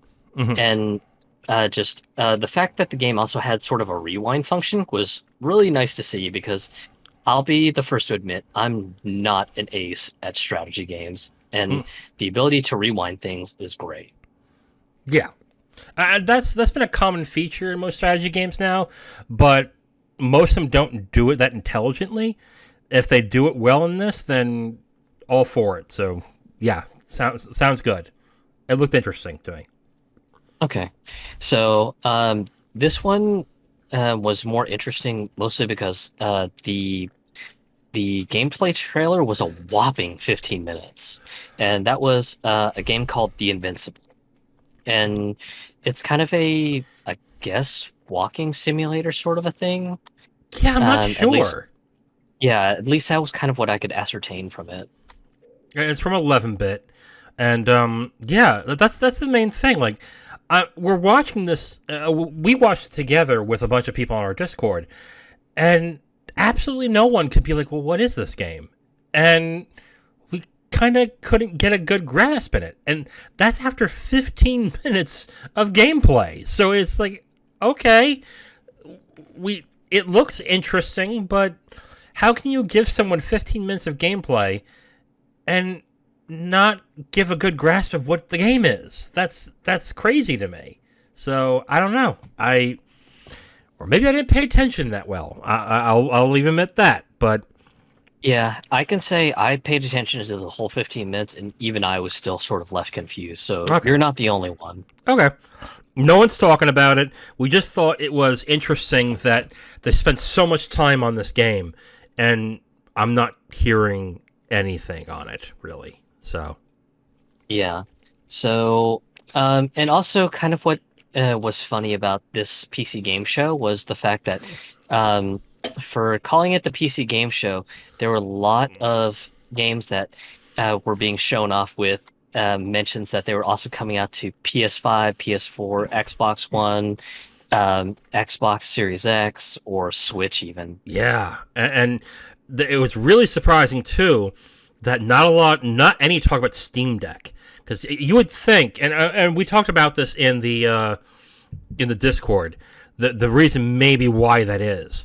But you would think that, especially with them prominently showing the Steam Deck in the presentation, that a lot of these games would want to advertise Steam Deck compatible. But no one's doing that right now. So I thought that was really interesting, despite that to me, it still looks like it's a desirable piece of tech, and it's selling well. So I just found that very strange. Yeah. But yeah, it was kind of funny too, because I know the one time I accidentally decided to turn on the Twitch chat and Oh, God. everything. Why would you do that? Just when the console version case covers showed up, it was just nothing but, oh my God, how dare this glorious game come out to a console? Ew, gross. And it's Yeah. just like, oh, guys, lay off. This isn't the console wars anymore. I'm sorry. Unfortunately, the PC gaming show in the past did it to themselves. So, you know. But anyway. Yeah. Yeah, I know. But go ahead. So this one's going to be big to the management games sort of fans, and it's F1 Manager 2022. Mm-hmm. just kind of the same as the past F1 Manager, but apparently there'll be much more dynamic camera views, and you'll be able to kind of uh, get views from the chase camera and everything. And apparently they've also recorded a lot of realistic dialogue from some of the professional racers that are featured in the game. Hmm. So it's got the immersion factor there. So if you're into the idea of being like a pro race team manager, then yeah, you're probably going to have a lot of fun with this one. I think management sim people in general are going to be interested in this because it looks just to be that speed of people who just want exhaustive detail after exhaustive detail, and to just like with that, like specifically with something like Football Manager and Out of the Park Baseball, like there's Yeah. just so much detail and so much data that pour through that those type of people will be very interested in that too. That's really the only reason why we mentioned this, because I think those people, and there are surprisingly a large amount of people who are like this, dig these types of games. So yeah. Following that one was a game that mostly we thought was interesting, and that was Nitro Kid. Yes, absolutely. This one, I know you made the illusion that it looked like a better John Wick Hex. Yes. John Wick Hex was a very disappointing game, but yeah, I Yeah, hmm and for me, just the whole tile-based combat and combat being based on ability cards really reminded me of one of my favorite PSP games, Metal Gear Acid 2. And I've got to play that. fantastic game. Unfortunately, it's been delisted from the PSN store due to licensing, Hmm. and the licensing is due to the 3D gravure models that you could view with the 3D goggles if you got the physical copy of the game. Gravier Um, models? Basically, think of them as like um, skimpy clothing and swimsuit models. Ah, okay. Boobies, got it. Yeah.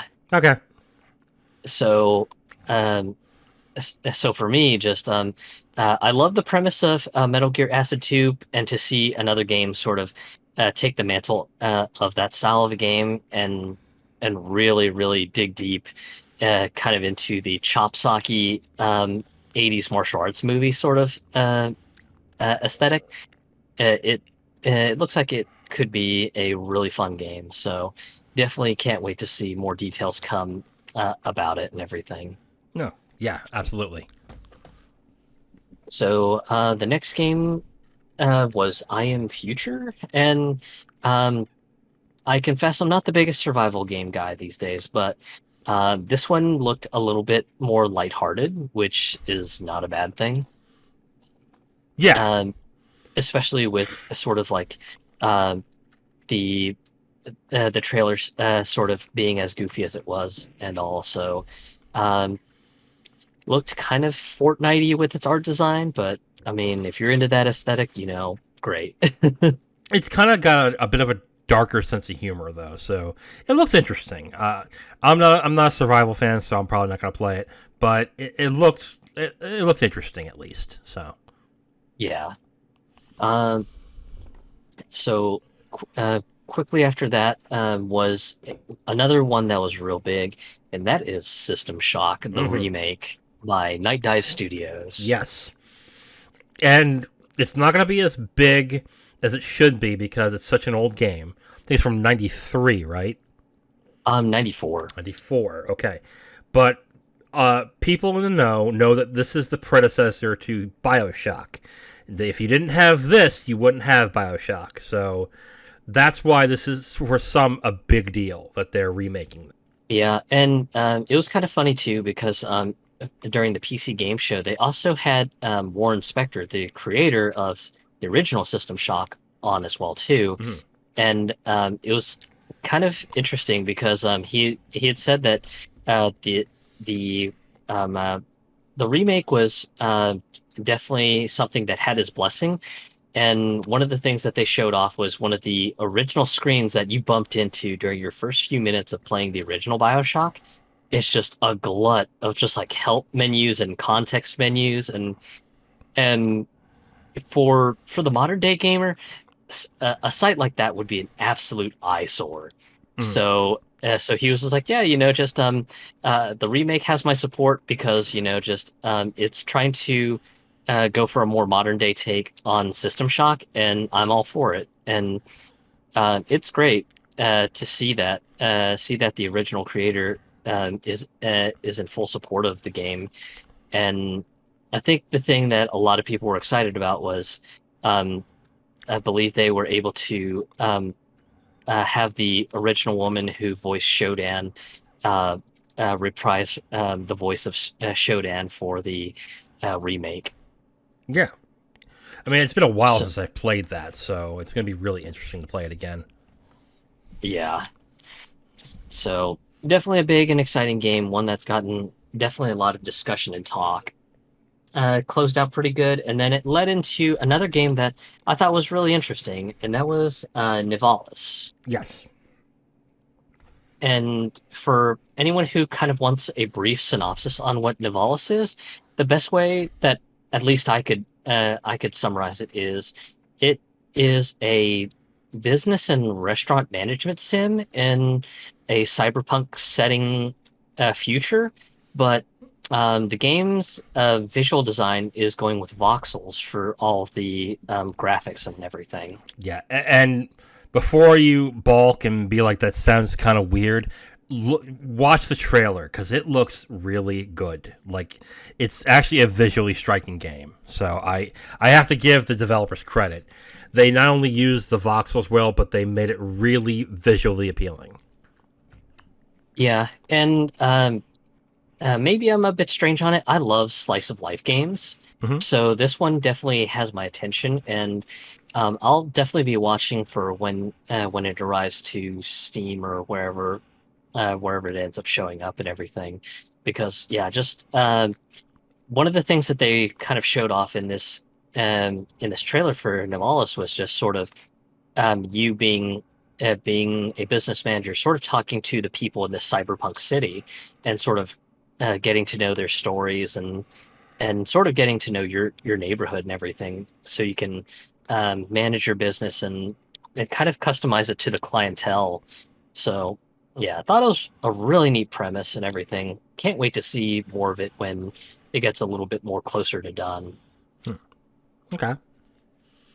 So after that was a game that I think all of us were in agreement was really cool, but God, what an awful name Oh, for God, it. yes. Absolutely. And that game is Demon School, and not Demon Space School, but Demon School as in one whole word made Yeah. out of those two Yeah, words. be sure when you type in this to see the trailer that you make sure there's no space. Because I think Yeah, the one person that we thought would be really interested in it, she had a hard time finding it because of that. So, yeah, and like most people, I saw most of the chatter on social media saying, "Yeah, I tried to search for Demon School, and all I was getting was the anime when I had the space in it." And then, of course, a whole bunch of other people said, "No, no, no, no! You got to search for it as Demon School, all in one word." yeah. So, just awful, awful name. Change it. Otherwise, really good looking, really interesting, showed off very well. And for those who are fans of Persona specifically, I think they're going to be really interested in this. Like, this Yeah, is, I'll spoil it. This is my game for PC gaming show. Like, this is the game to me. yeah. It's kind of funny too because uh, it looks like a DS era game, but not in a bad way. Um, and the combat looks very inspired from stuff like Into the Breach, because you had stuff like being able to combo enemies together due to them being in a wide AOE effect and everything like that. So just absolutely fascinating looking game. Just nothing but love for it. But dear God, I hope they change the title or just give it a better title, Yeah. because just I can already see release day happening and then just people going, "Yo, I'm searching for Demon School. Why can't I find it?" And then Because just everyone English, going, motherfucker. Yeah, it's gonna be no. You got to search for it all in one word, and then people are gonna go, "Wow, that's fucking stupid." Right. Even if you just do demon space school colon something stupid and you have a better title, you know, just so you can differentiate between the anime and the game. Like really, like put demon space school kids fighting demons, and then you have your game title is better than this right now. So Oh yeah, other than that, it looks fantastic. I can't wait to play it. Actually, yeah, and it's by Yeastbird Games, which they've released some great games as well too. So, um, fairly confident this is probably gonna sell pretty well. um, I'm not entirely sure. It really needs to get more eyeballs on it because the people who've seen it really like it. But you need to convince people to want to see the trailer. Unfortunately, and with having a terrible name like that is not going to help. So Oh yeah, they need to one change the name and two get their name out there and get out there more with the trailer. And hopefully I'm hoping it does. I will say so. yeah. After that was Space Marine 2, and while uh, there was the Warhammer event that was hosted by Xbox earlier last week. Uh, this one was kind of interesting because it was more focused on just the battles that would be seen in Space Marine 2, Hmm. and really just the focus was, hey, just we want you to be a Space Marine, just really just hacking through swaths of dudes and everything. So just expect the battles to be bigger, more bombastic, more more just exciting in general, which is an interesting direction to go because I quite like the original Space Marine. So Yes, I did too. just the thought of just having just humongous battles against just swarms and mobs of Tyranids, I think that's just going to be an absolute blast of a time. I hope they learn their lesson from the last game though, because the last game was a full price game, but only lasted about 6 hours, and that was the big problem a lot of people had. That it became successful when it dropped in price. So I hope they decide to price this accordingly, unless this is a bigger game than we realize. Because if it's not, I don't think people are going to spend $60 to $70 on a 6 hour game. So they need to be smart about how they're pricing this. Yeah, and I agree. Just I bought the original Space Marine for I think $40. Mm-hmm. Um, when it was when it was getting a sale for down from the original 60, and at 40, I thought it was an absolute steal. Yeah, no, absolutely. They just need to do that on the get go. Like they need to do it immediately because they can't. This is not a game like as popular as much as people love Space Marine. A lot of them will basically admit if you ask them, no, I bought it when it was 30. No, I bought it when it was 40. I bought it when it was 20, and I was like, wow, this is a great game.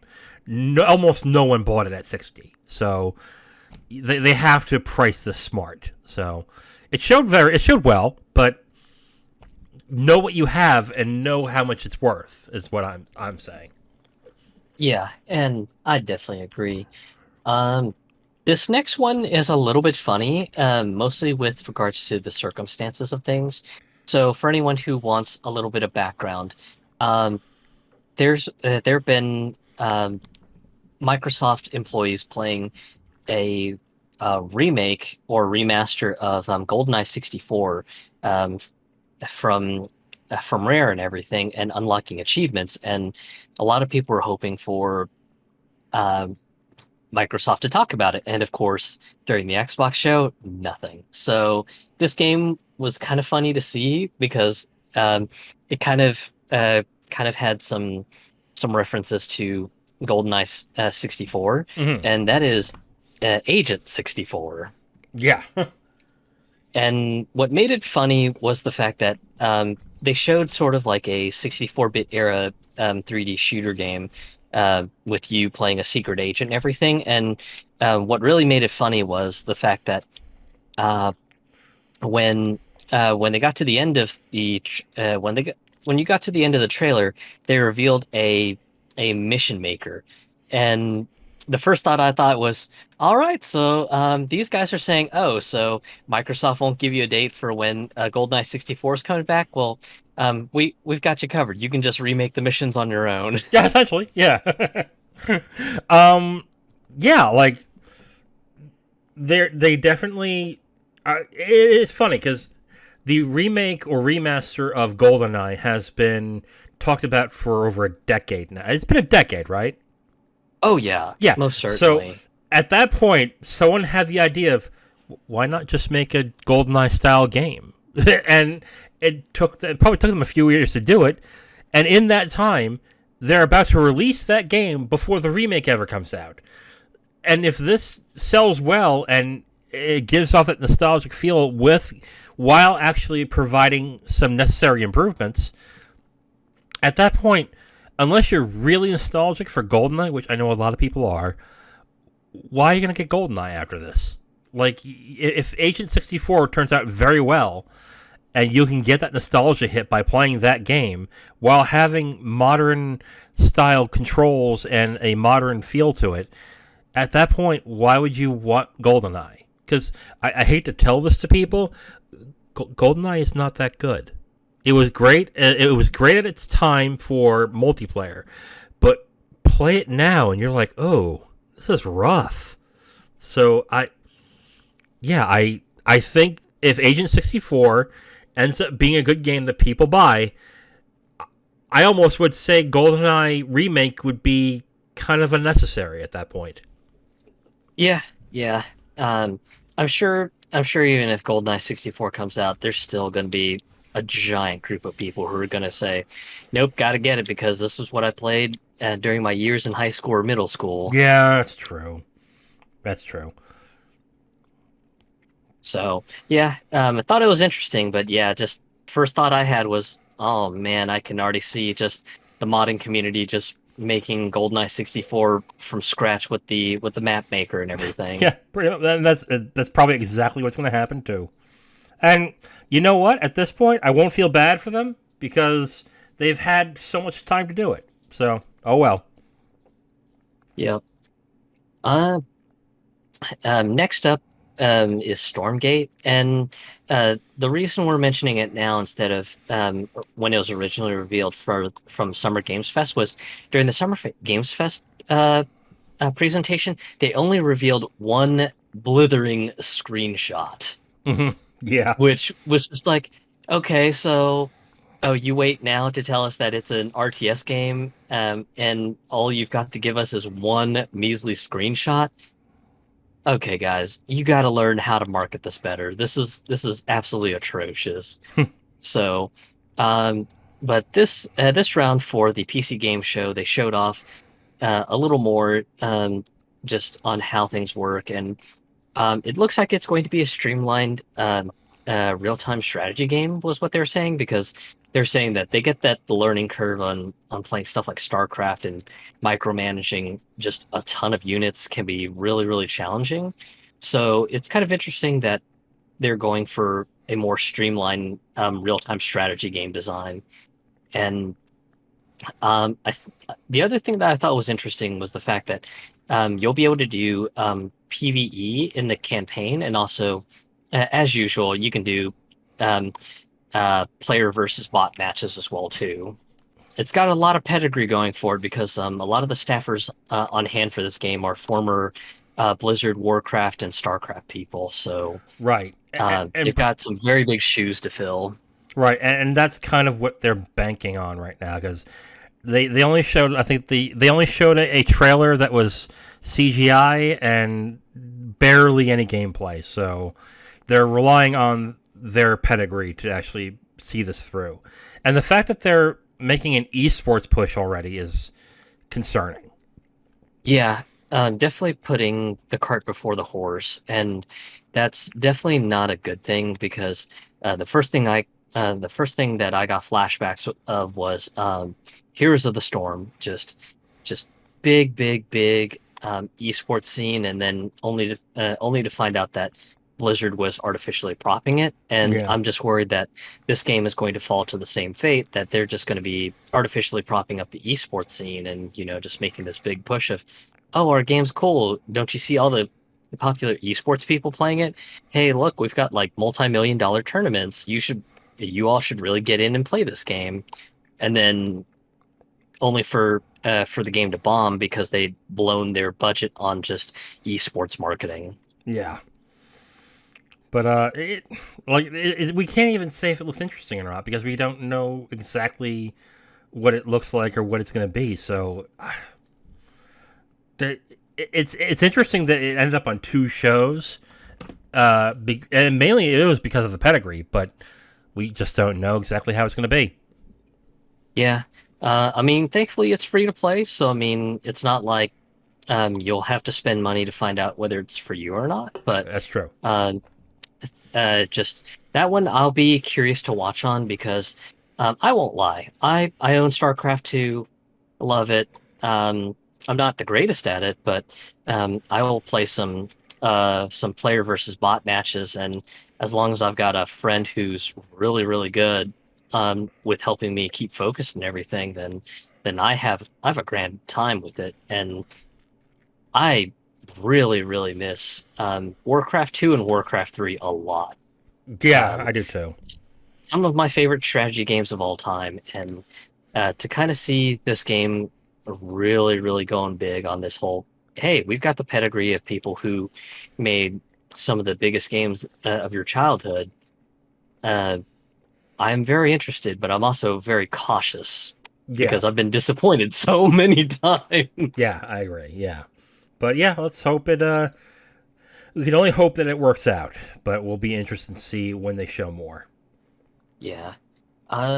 So after Stormgate was the new Blood block, and there were some interesting updates for some of their games. A Medieval, Dusk HD, and uh, if you're a fan of vintage style boomer shooters, then you'll have a lot of fun with the new Blood block. But the big one that everyone had been waiting on news for was Gloomwood. Mhm. Mostly because just that one had been teased, and last year, unfortunately, there was a sort of like um, a really, really blue ball moment because Dave Oshry, the PR guy for New Blood, got stonewalled by a PC Gamer commercial that they had put up right before they were going to show it. So um, it looks good. It looks very Quake inspired with some horror in it. So definitely excited for it as a person who grew up with a lot of Quake and a lot of Unreal Tournament. So uh, yeah, definitely really really excited to see more of it. And I believe there's a demo for the game currently right now for the Steam Next Fest. So I'll probably have to pull that Oh, and check okay. it out. Yeah, definitely. Any thoughts on Gloomwood? Um, looks interesting. Not my cup of tea, to be completely honest. So, but yeah, it looks good. Looks good. Okay. Um, the last one was kind of an odd game to close the PC game show with. And the reason it's strange is that it's a mod Hmm. for a very, very niche game, and that's Half-Life Alyx, and the mod is called Levitation. I thought it was And Leviathan. just Did I the spell what? that? Did I spell that wrong? No, No, it's you levitation. You're right. You're right. You're right. It's levitation. It's my bad. I'm sorry.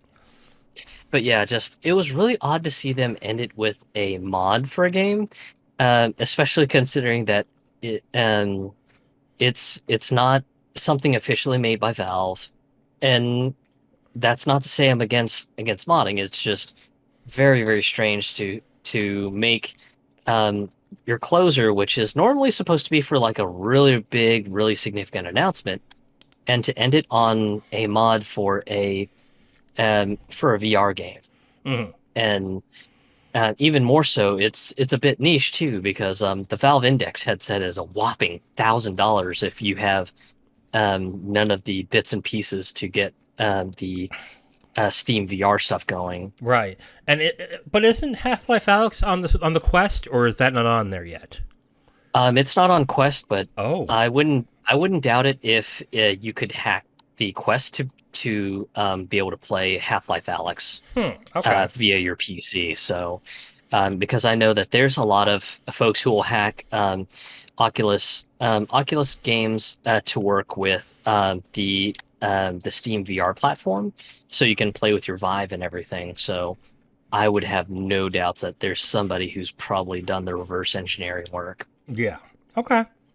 But yeah, again, I agree. It was weird to close the PC gaming show with a mod.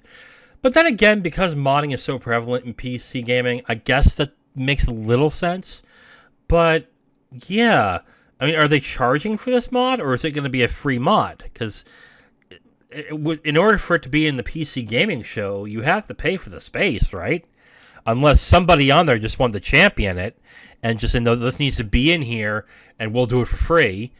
But I don't, it's weird. And Yeah, if we're being VR, I'm not interested in it just because it's VR.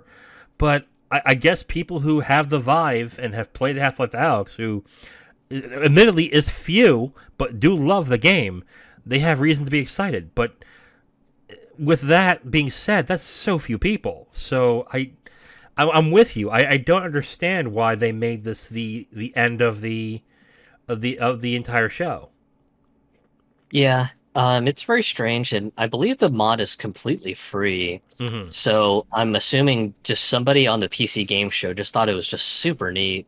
And Yeah, I mean, good on them. Just it's always interesting when a mod gets recognition because just um, mods typically end up being labors of love, and I get it. Just it's a lot of love to give, and to give it away for free is just something that most people would just kind of go, "Oh, wow, are you crazy? Why would you give away your work?" yeah, yeah. And the reason why is because you want the most amount of people to play it, and that could possibly parlay into a job into the industry. So yeah, I mean, it's going to be interesting. It's an interesting choice to end this. So, with that being said, it look for what it is. It looks interesting. It's just not my cup of tea.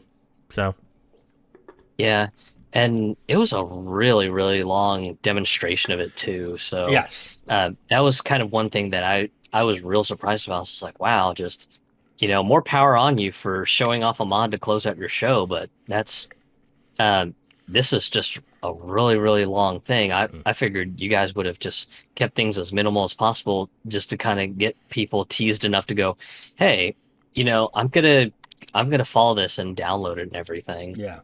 Someone wants a job at Valve. Is basically what it sounds like, and they may get it. But this looked a lot like a hire this person, please, kind of video.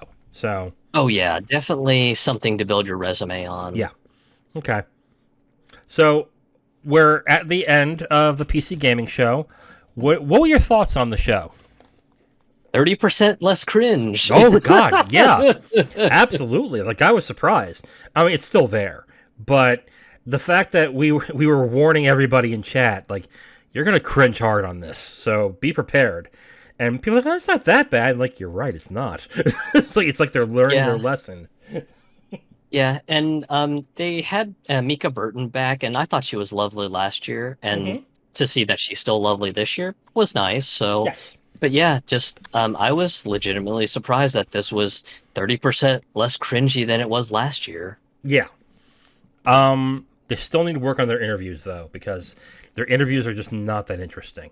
I mean, Oh yeah, unless you are interested in the specific game, but if you're not, they don't give out that great of information. It's all pre-canned, PR approved questions that are being asked. So it's like either if you're going to have those people on, either ask some substantive questions or don't bother. Just make it trailers and go from there. But yeah, to me, this is the second best showing of the week.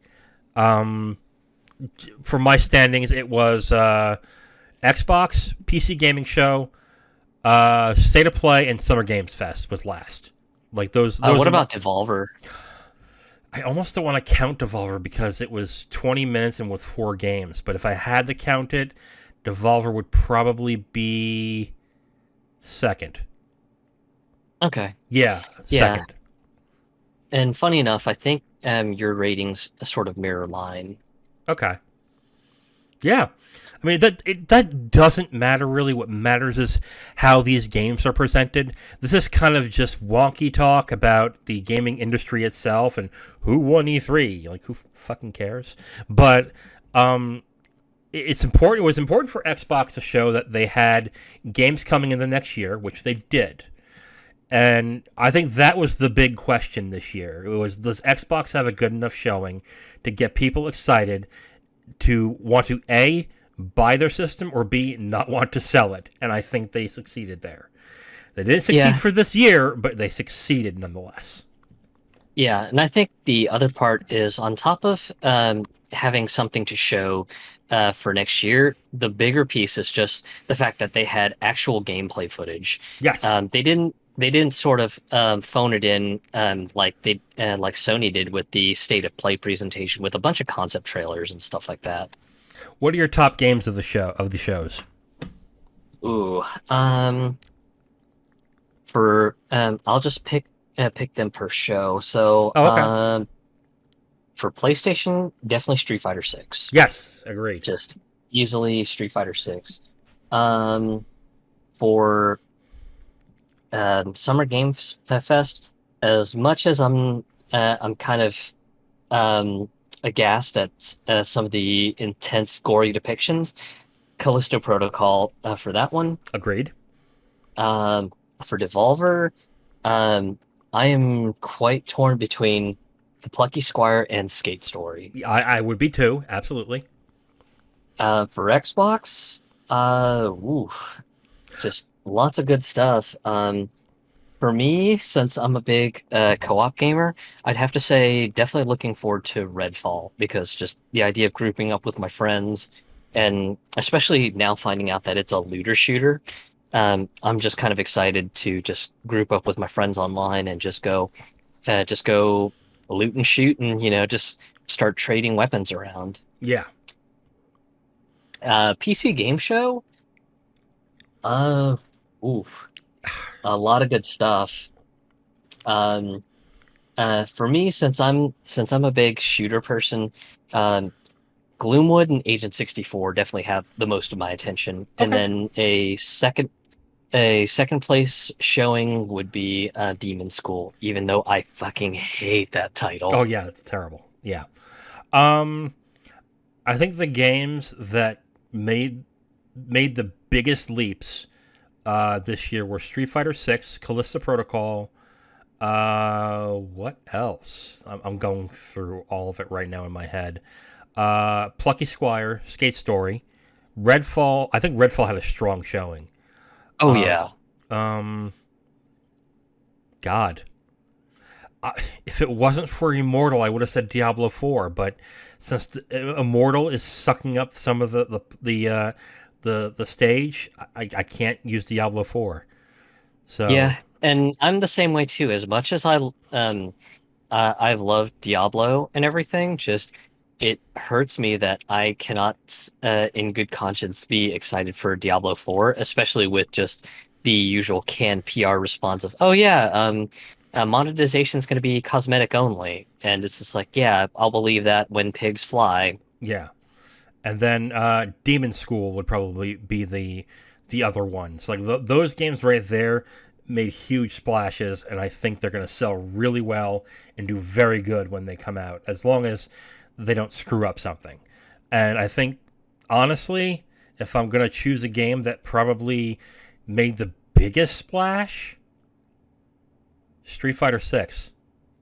Oh yeah, especially with just how hard Capcom is going on the PR front with that one. Yeah.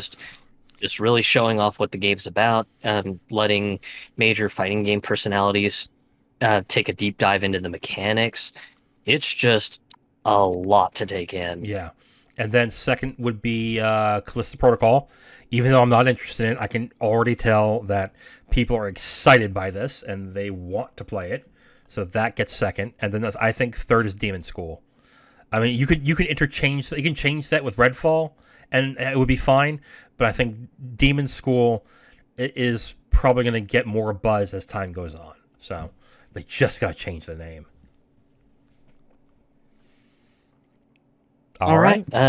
It looks like that is the end of this show. So, yeah, it was a doozy, but this is a great way to catch up on all the Summer Games Fest stuff for anyone who wanted a big synopsis on it. Yeah. But other than that, I think that's all we've got. With regards to the show being a bit long, let's go ahead and end it because I know usually you end up asking me a question and everything. Oh, and the question would be a long time, so no, we're not gonna do it this time. Yeah. No. So yeah, we'll just close it out. I am Zero, and I'm the Wiz. We'll see you next week. See you next week.